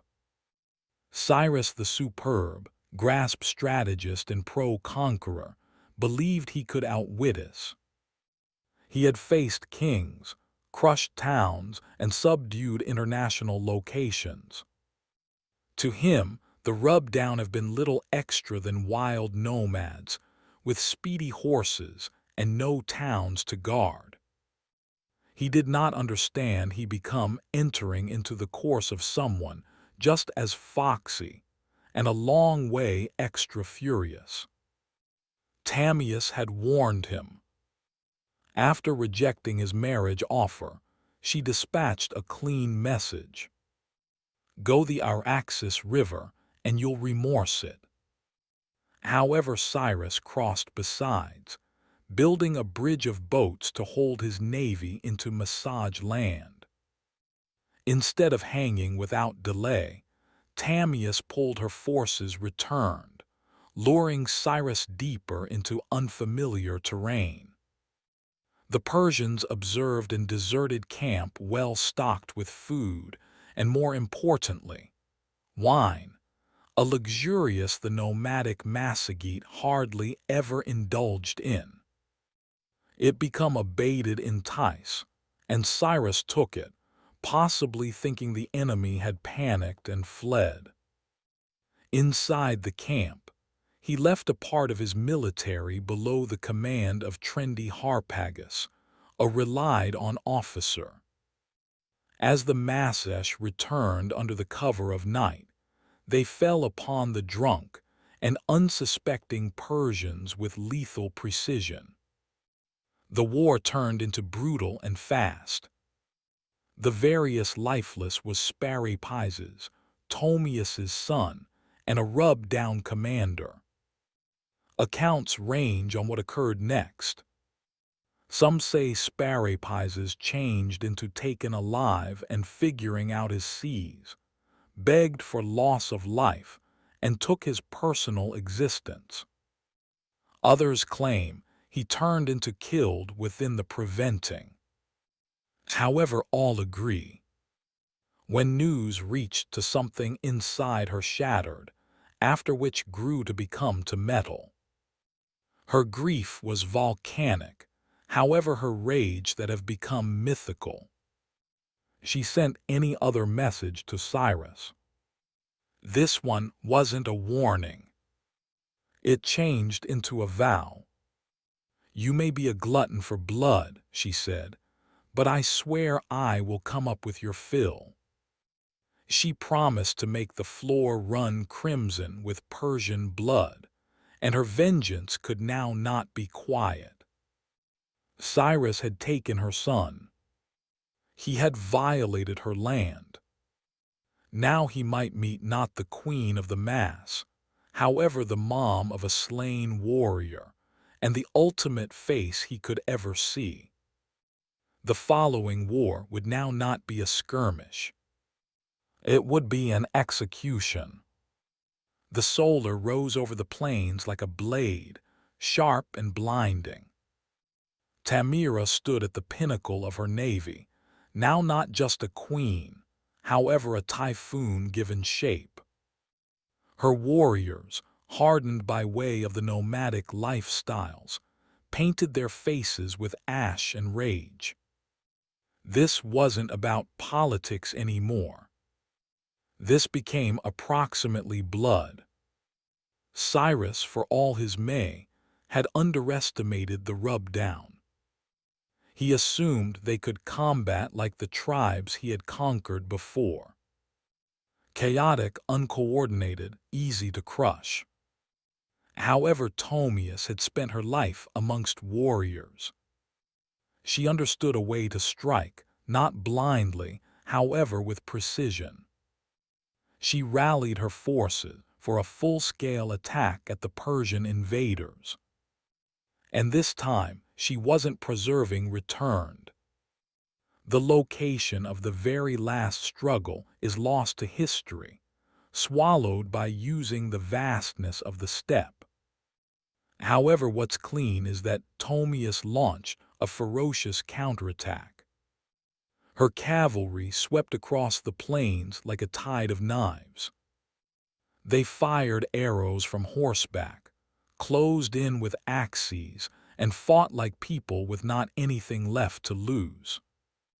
The Persians, battle-hardened, disciplined, and skilled, weren't anticipating this degree of organized fury. Tamias didn't simply lead her troops. She fought beside them.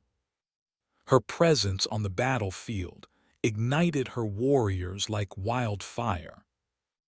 Each strike was driven by vengeance. Each price changed into an answer to her son's dying. Cyrus attempted to maintain the line, but it shattered. The Persians were routed. Many died where they stood. Others fled into the infinite grasslands, handiest to be hunted down. And Cyrus the Excellent, the man who had conquered Babylon, Lydia, and nearly the acknowledged global, fell inside the chaos. Whether or not he becomes slain in fight or captured, and executed relies upon it the model told. However both way, he died on Tamaris's phrases. What came next is notorious. According to Herodotus, Ptolemus determined Cyrus's body at the battlefield, ordered his head severed, after which in a final act of symbolic revenge, submerged it in a wine pores and skin packed with human blood. "Drink your fill," she said, "of the blood you thirsted for," changed into an ancient fact or poetic embellishment.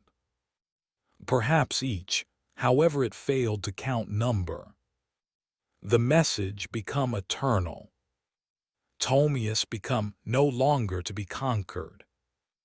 When the dust settled and the grass drank deep the blood of empire, Tamias stood victorious. A warrior queen who had done what no king or navy earlier than her could. She added Cyrus the Awesome to his stop. Information of the defeat sent shock waves throughout the ancient international. The amazing Achaemenid Empire, notion to be unstoppable, have been humiliated by means of a woman from the steppes. The Persians did their fine to downplay the loss, but the loss of life in their founder couldn't be omitted. Cyrus's body was finally again, and buried with honor in the royal tomb at Pasaragi. But the stain of his very last defeat would linger like a wound at the empire's legacy. For Ptolemus and the Majid, but the victory turned into extra than revenge. It turned into a declaration. They had defended their sovereignty not simply with guns, but with dignity. Ptolemus had stood as much as the arena's maximum powerful ruler. And he or she hadn't simply survived. She had triumphed. And then she vanished from records. No records lived to tell the tale detailing her later years, her demise, or any successes she may have appointed. It is as though after taking her vengeance, Tamias certainly returned into the horizon, and allowed the wind to carry her legend ahead. In the centuries that observed, historians, poets, and chroniclers would try to fill within the blanks, turning her into a symbol as an awful lot as a girl. To the Persians, her name was a sour reminder. To the Greeks, she turned into a paradox, a barbarian who displayed greater the aristocracy than many kings. And to the peoples of valuable Asia, Tamias became folklore.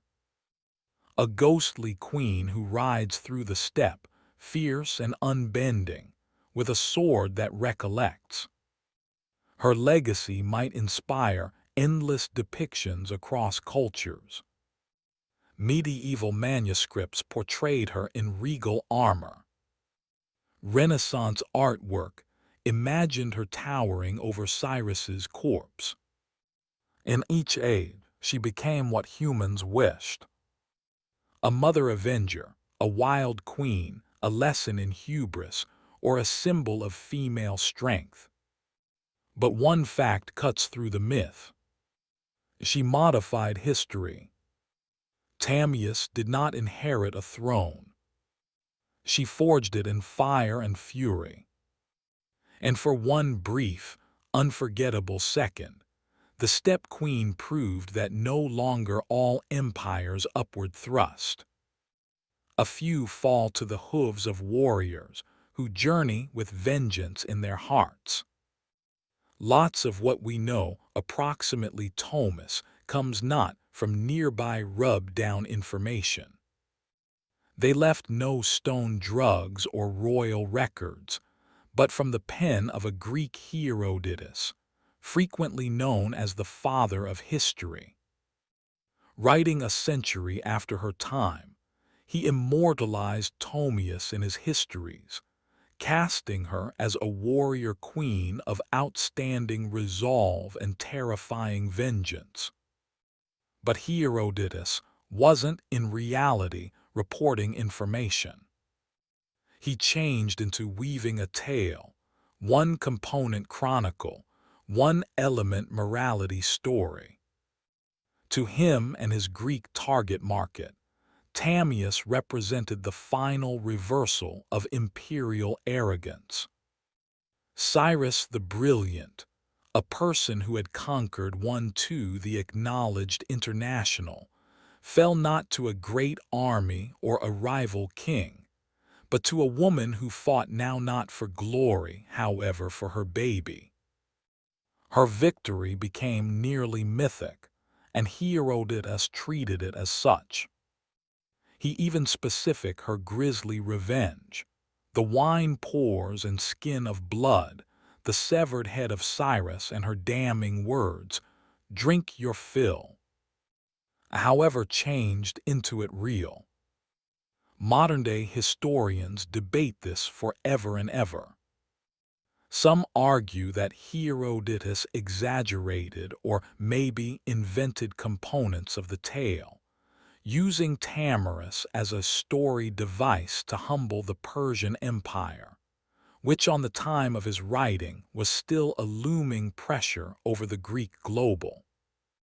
Others agree with that at the same time as the blood wineskin episode might be symbolic. The center event, Cyrus's death on the hands of Tamias, probably did take place. There's also the question of bias. Herodotus, for all his perception, frequently filtered foreign cultures via a Greek lens.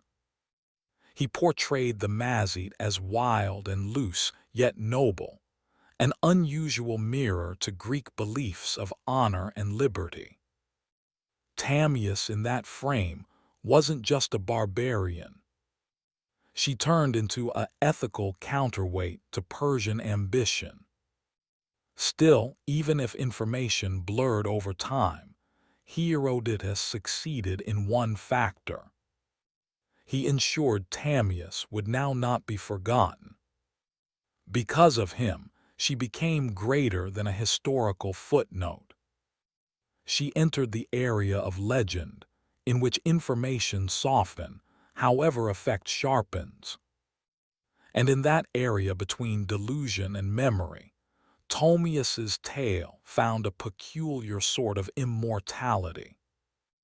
In a world dominated by means of kings and conquerors, Herodotus left us a queen who refused to kneel and left her enemies bleeding in the sand. Though she may additionally have slain one of the historical global's maximum iconic emperors, Tamias by no means ruled an empire herself. She did not construct cities of stone or inscribe edicts on golden drugs. Her people, the Magi, have been nomads, dwelling no longer by walls, but by way of the rhythms of the land, the sky, and the horse. This supposed that Thomias's legacy became by no means institutionalized. There have been no marble busts or royal cache bearing her likeness, no information to immortalize her decrees. Rather, her story handed on as tales do on the steppe, through firelight, song, and the whispered awe of warriors. The Maje were one of many powerful tribes of the significant Asian steppes. Their cousins included the Sians, the Saka, and the Dahai, all expert horse archers who roamed the lands between the Caspian Sea and the borders of historic China. These tribes were feared through empires for his or her mobility, unpredictability, and ferocity in conflict. Ptolemus, as a woman leader amongst them, become uncommon, however now not completely unique.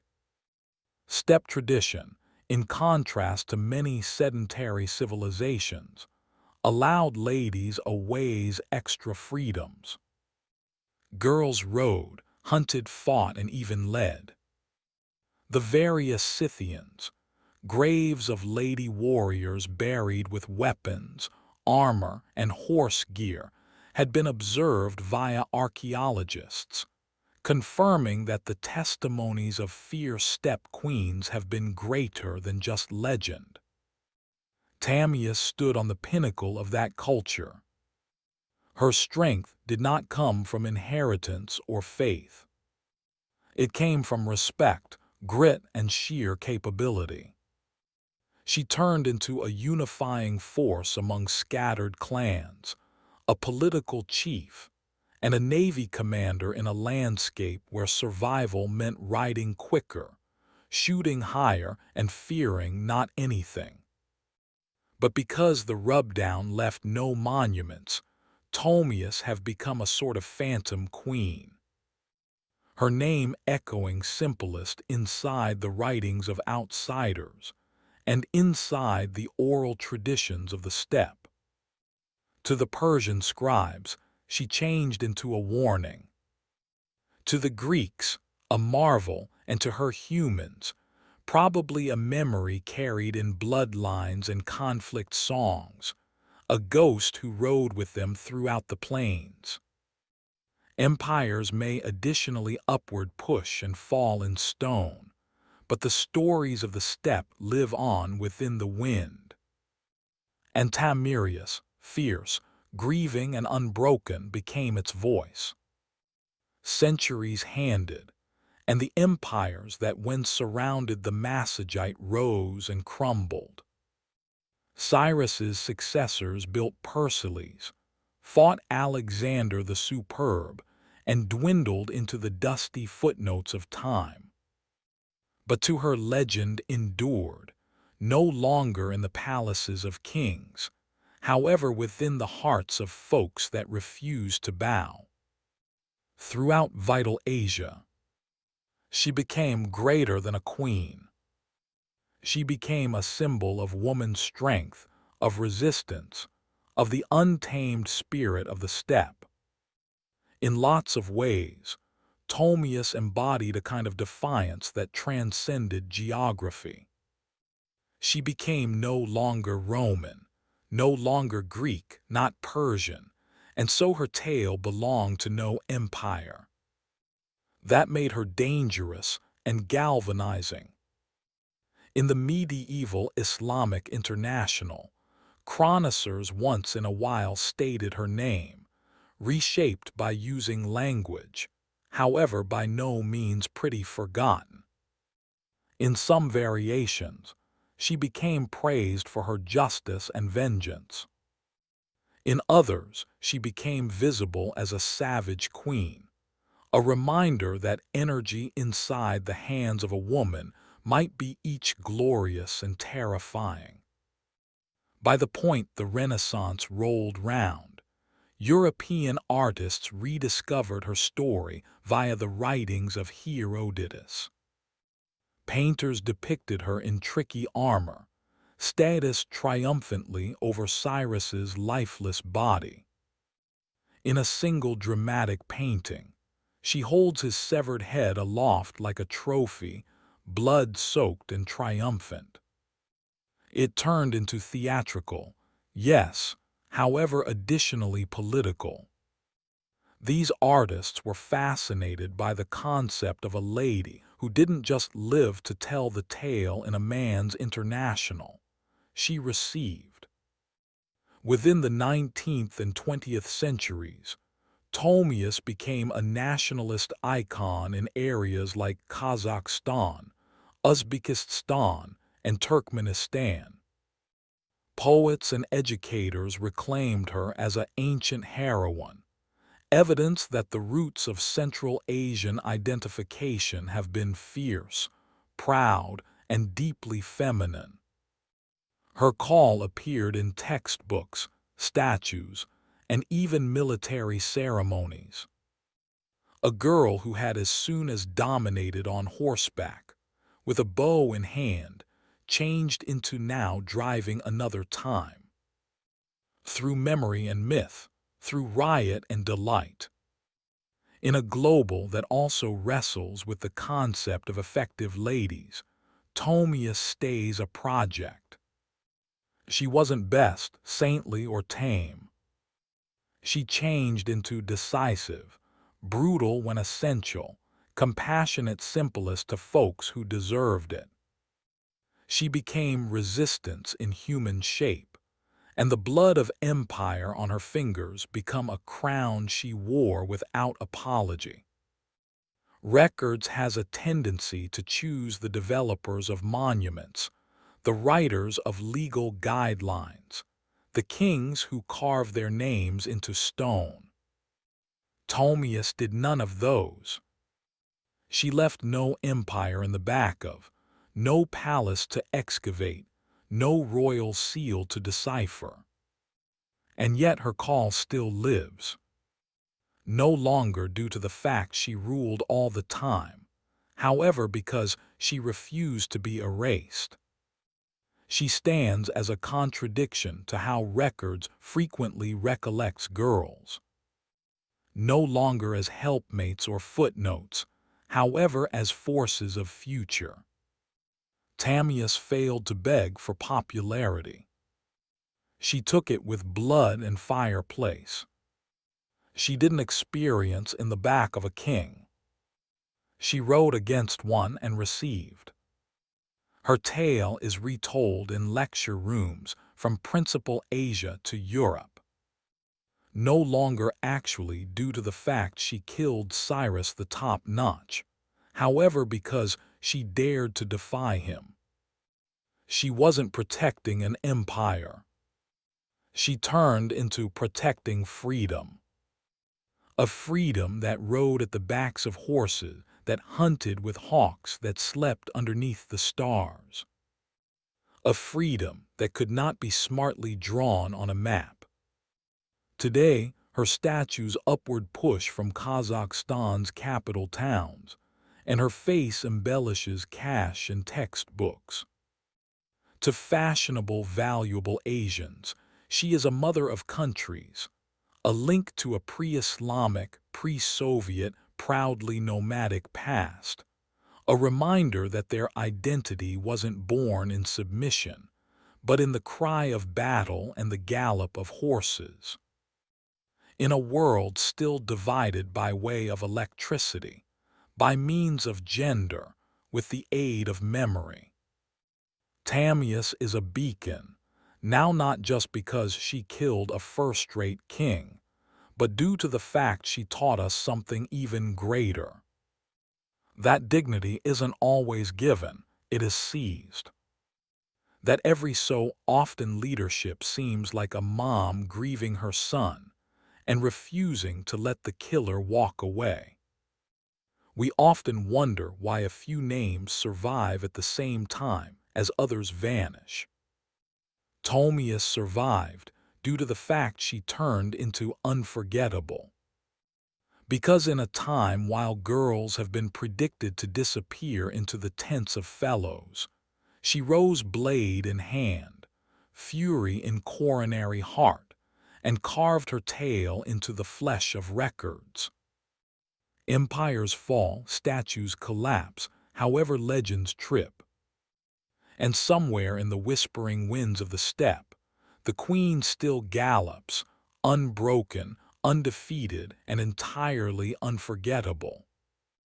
Long earlier than encryption keys and surveillance cameras, there was a simpler difficulty. How do I preserve my stuff secure from nosy friends, wandering animals, and ambitious thieves? As human societies shifted from nomadic bands to settled civilizations, possessions accumulated, and with possessions came troubles, envy, theft, and the need to comfy. The instinct to protect what we cost is ancient, primal even. Once people started storing food, gear, or sacred gadgets in everlasting dwellings or temples, they needed to find a way to maintain others out. However, how do you defend something whilst you cannot stand watch all the time? The answer: invent a mechanism to do it for you. The earliest regarded try at mechanical safety dates returned to historical Egypt, kind of 4000 years ago. And what is astounding isn't simply that they'd locks. It is that the fundamental principle at the back of their invention still exists today. The Egyptian timber pin lock became a surprise of early engineering. It used a wood bolt equipped with a set of holes and timber pegs. While the suitable key, often a huge timber tool with corresponding pins, was inserted, the pegs lifted, allowing the bolt to slip open. Remove the key and gravity dropped the pins back into area, sealing the door. This wasn't a novelty. Those locks had been used on storage rooms, tombs, and even temple gates. They had been installed vertically, often at the inside of doors to make tampering tougher. While they may appear primitive by means of modern requirements, the brilliance of those early structures lies of their underlying logic. They weren't simply barriers. They had been puzzles. And like all good puzzles, they challenged the uninvited. What is greater, these locks monitor something deeper about those who made them. They didn't simply fear robbery, they expected it. They notion in advance. They invested time and talent in shielding things that mattered. And in doing so, they laid the basis for a whole discipline of human innovation, protection. So the following time you lock your front door, do not forget you're no longer simply turning a deadbolt. Your persevering with a way of life began through ancient arms, pushed by means of an undying fact. A few matters are worth guarding. The Egyptian timber pin lock wasn't simply the arena's first regarded lock. It turned into also the ancestor of almost every pin tumbler mechanism used today. Easy, stylish, and fantastically effective. It served temples, homes, and storage rooms throughout historic Egypt for hundreds of years. And it all commenced with a few portions of wood, a bit of clever design, and a deep need for privacy. Imagine a huge timber door, now not one with hinges like state-of-the-art, however more like a vertical plank barrier. On the internal of that door sits a wood bolt that slides horizontally to block the doorway.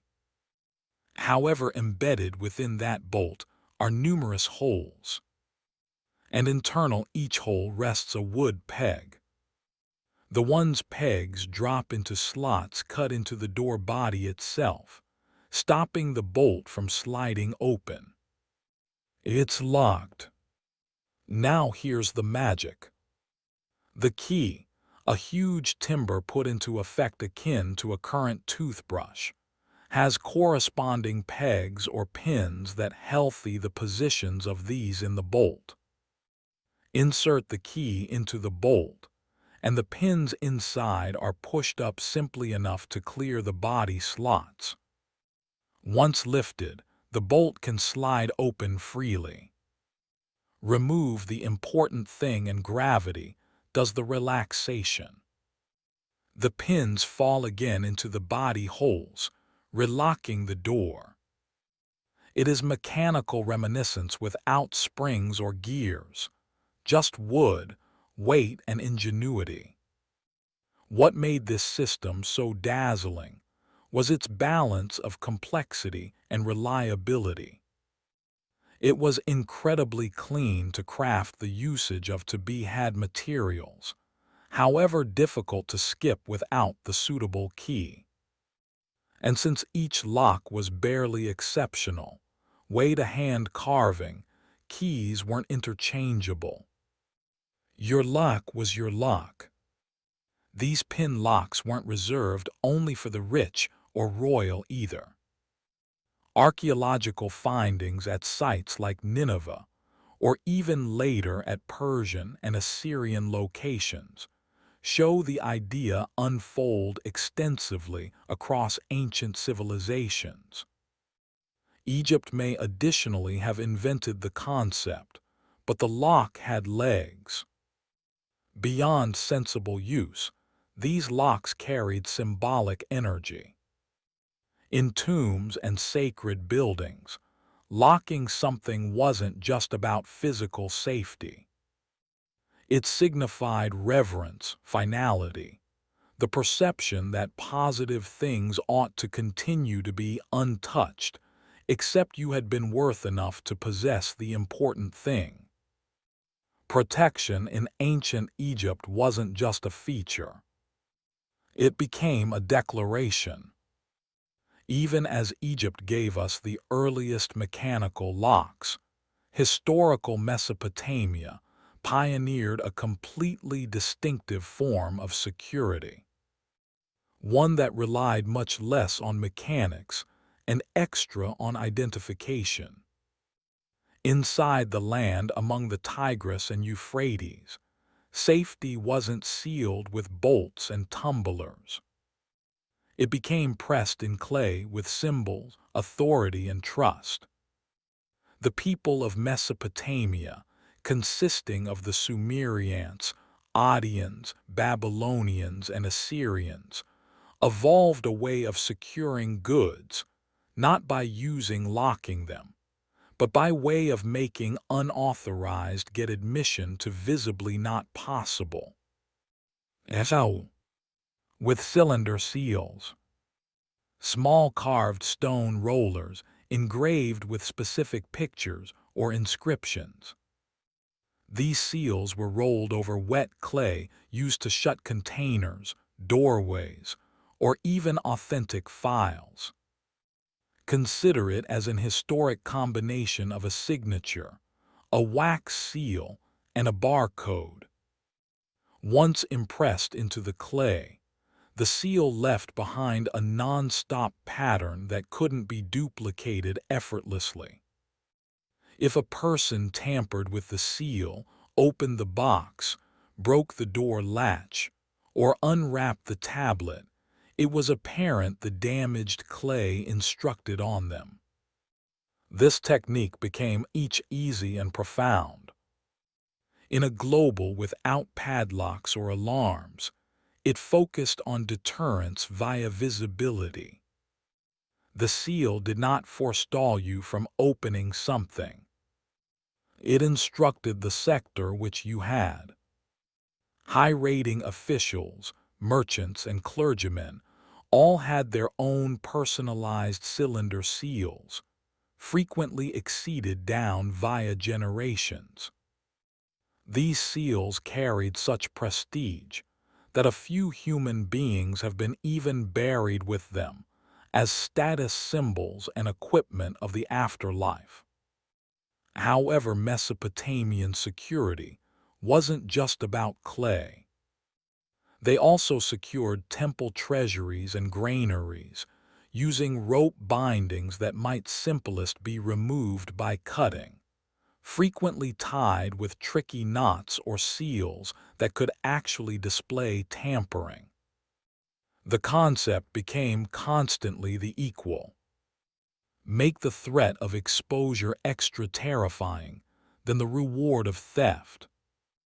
This concept of protection as duty, of linking get right of entry to a person's identity and social fame, might echo for millennia. Even today, we log in with usernames, verify with signatures, and rely on records greater than locks. In Mesopotamia, to defend something wasn't simply to preserve it hidden. It was to publicly proclaim who had the right to touch it. As ancient Greek city-states rose in wealth and complexity, so too did their need for non-public safety. From treasuries and temples to coin-crammed storerooms and personal homes, the Greeks faced the same age-vintage mission. How do you maintain things safe while you cannot constantly be there to shield them? Surprisingly, the Greeks have been slower than their Egyptian and Mesopotamian pals in growing mechanical locks. As an alternative, they leaned closely on accept as true with social norms and physical barriers, on occasion reinforced by using relatively clever, even though rudimentary gadgets. One such innovation became the bar and pin lock used generally for doorways and chests. It consisted of a horizontal bar placed across a door at the inside, with a hollow via, which a key may be inserted from the out of doors to boost the bar. These keys have been often massive flat iron rods, shaped just like the letter F or P. They were not the most discreet. In fact, a few had been almost so long as a forearm. Carrying one around made it quite obvious that you had something to protect. However, Greek keys and locks were not simply useful. Additionally, they held cultural significance. Being entrusted with a key symbolized authority and obligation. In Homer's Odyssey, Penelope is described as preserving the important thing to Odysseus's storeroom, a symbol of her electricity in the family. But Greek locks had barriers. They were frequently crude, easily compelled, and dependent on bodily size extra than subtlety. What honestly stored valuables comfy turned into often a combination of concealment, guards, and communal expectations. In temples and state treasuries, rooms have been sealed with rope and wax, with the city-state holding more than one keys, requiring numerous officials to be gift to open a sacred save. Even homes were designed with layered get entry to. A couple of rooms, limited access factors, and gates that would be barred from inside. Wealthy houses might employ slaves or hired guards to observe over valuables, adding a human layer of protection to the particularly simple mechanical gadgets. Whilst the Greeks' well-known cleverness, mates, the foxy intelligence, they didn't yet channel it into lock-making the manner later civilizations could. Nevertheless, they laid the cultural foundation. Keys as symbols of fame, get right of entry to as a remember of accept as true with and security, as a balance among power and social manage. If the Egyptians gave us the concept of the pinlock, and the Greeks woe agree with into lifestyle, it become the Romans who sincerely extended lock machingaking into a sensible artwork. With their metallurgical skill, obsession with order, and widespread paperwork, the Romans brought precision, portability, and innovation to ancient security. And their thoughts nevertheless echo through current locks today.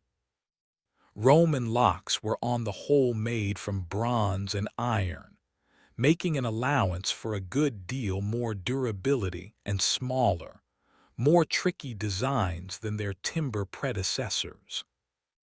They adopted the Egyptian pin tumbler principle, however, miniaturized it, delicate it, and in a few instances absolutely reinvented it. Roman locksmiths created warded locks which used internal barriers or wards that best allowed a nicely formed key to rotate and liberate the mechanism. This meant that, without a doubt, inserting any device would not paintings. The important thing needed to healthy the internal layout. Their keys via the manor were marvels in themselves. Crafted from iron or bronze, Roman keys got here in all sizes. From big team of workers-like keys, used for town gates, to finely crafted ring keys worn on the finger like rings. These ring keys did not just appearance fashionable. They served a practical purpose, supplying constant get admission to locked bins or shelves without the want to hold cumbersome tools. It was repute and software wrapped in metallic. However, the real genius got here with Roman puzzle locks. Complex mechanisms hidden internal ornate bins, wherein urgent the incorrect latch, or turning the wrong perspective wouldn't just fail. It'd lure the lock tighter.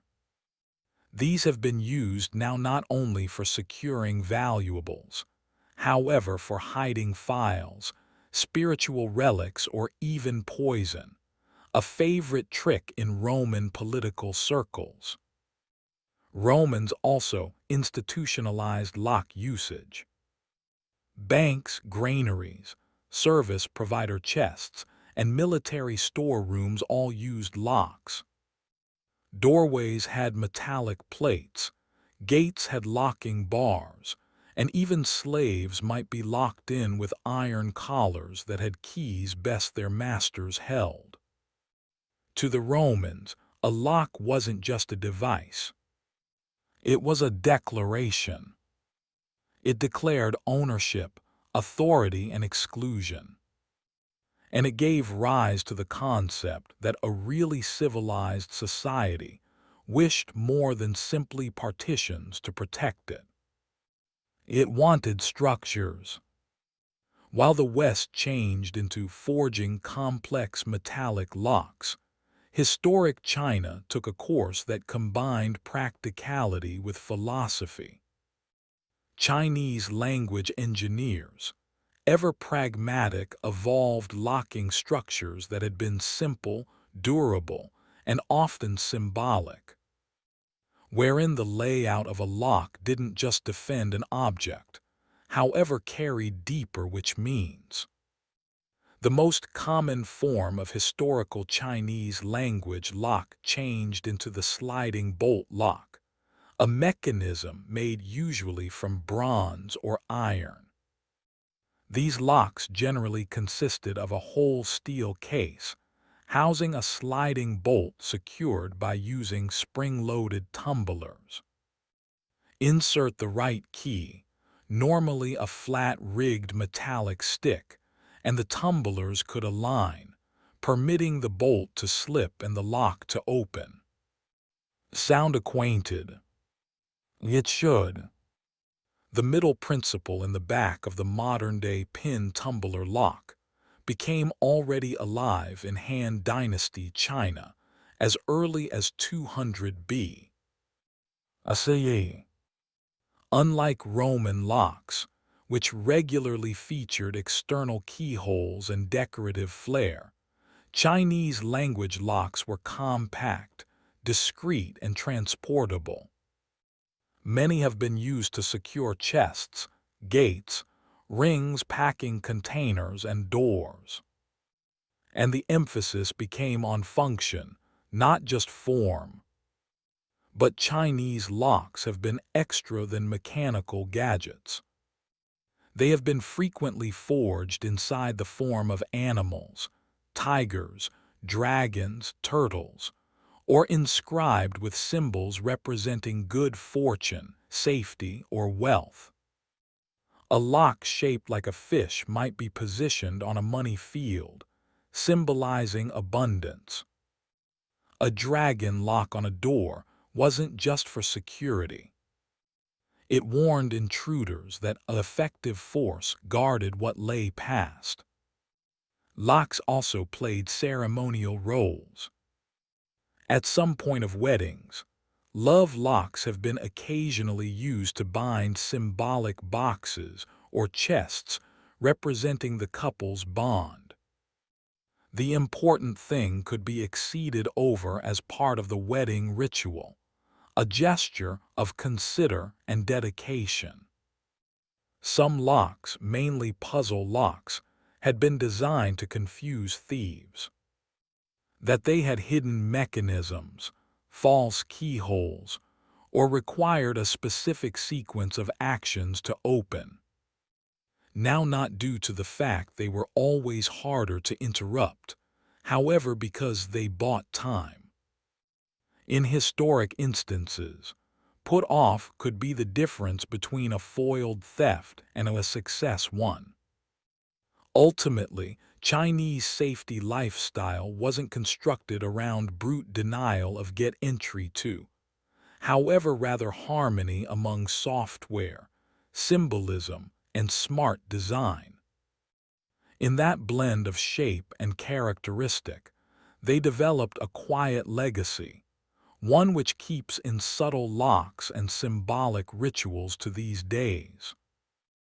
In historical India, safety became less approximately brute pressure and more about smart concealment, symbolic boundaries, and layered protection, blending spirituality with ingenuity. Indian locks weren't just meant to preserve people out. They were designed to confuse, mislead, and warn, frequently integrating secret latches, fake booths, or symbolic inscriptions to elevate protection into an almost philosophical practice. One of the standout capabilities of Indian lock making became using deception.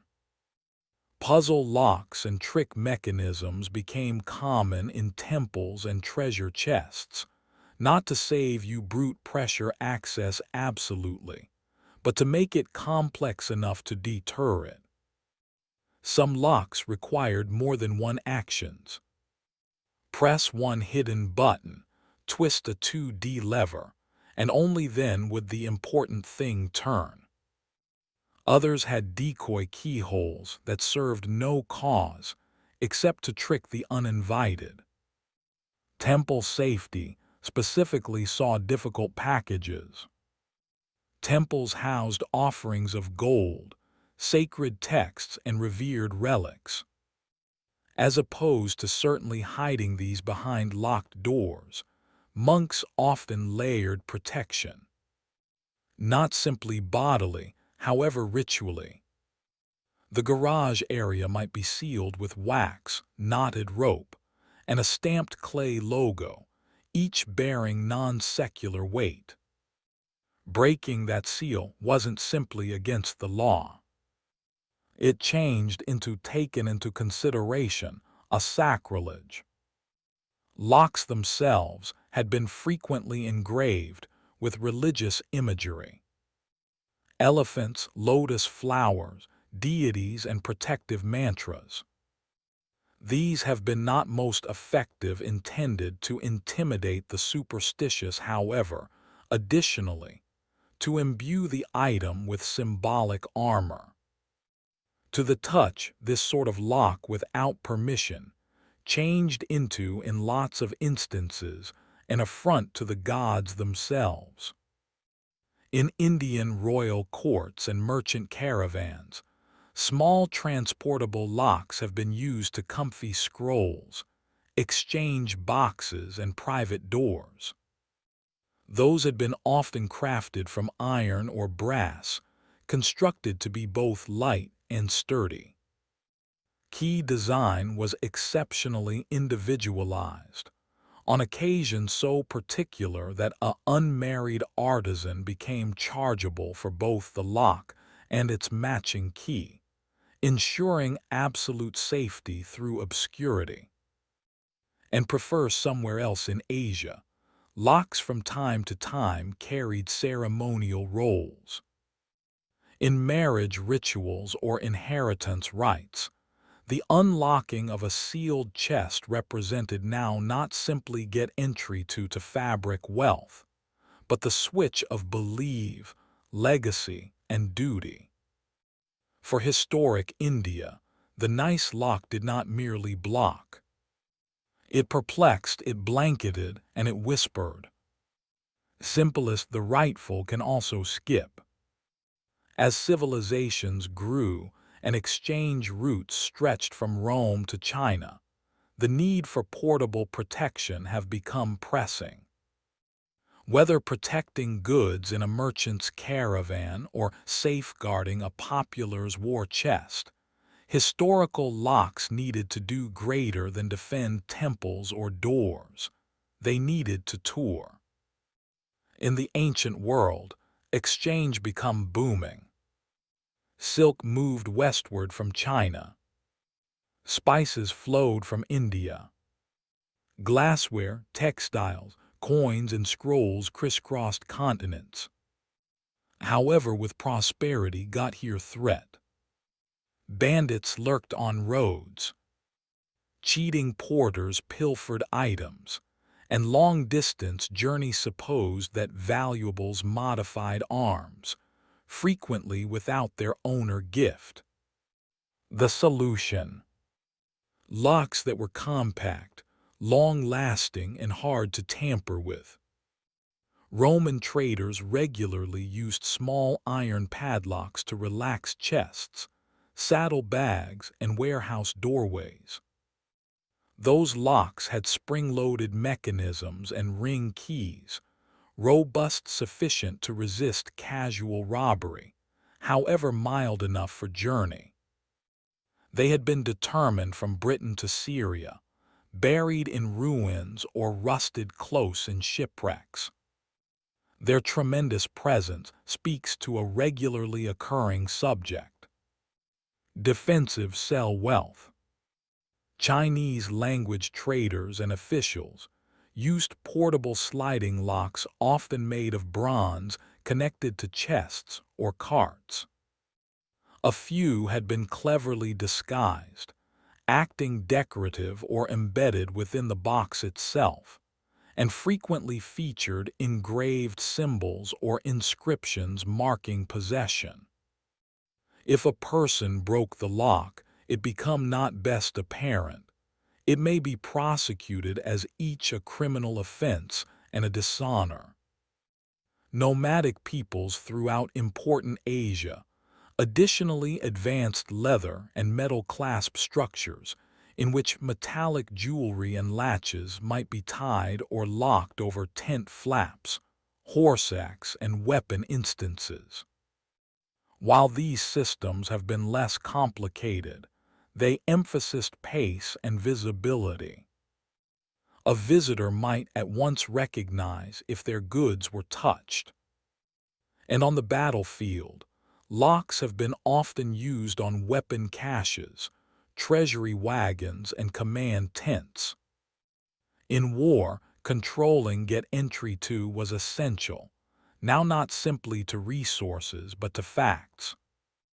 Scrolls and maps were once in a while sealed in locked containers, frequently with multi-systems, requiring a couple of officers to open them. an early model of two-issue authorization. Throughout cultures, one thing remained regular. The extra cell the arena have become, the extra innovative locks needed to be. The road brought possibility, however it also brought chance. And historic tourists met it no longer simply with swords, but with keys. Whilst we twist a key in a door today or tap a code into a lock display screen, we hardly ever think of the lots of years of quiet ingenuity at the back of that simple movement. However, each click, latch, and password is part of a tale that began inside the dust of Egyptian temples, in the bronze workshops of Rome, and along the silent alternate routes that stitched the historic world together. The legacy of historic locks is not simply mechanical, it is psychological. Those early inventions replicate something deeply human. Our choice to defend, to exclude, to define what's ours. Whether or not it became a wood bolt in Thebes, a hoop key in Pompeii, or a puzzle lock in Chang'an, the concept changed into the same. To create a boundary that handiest the rightful character ought to pass. And through the years, these boundaries developed into extra than physical obstacles.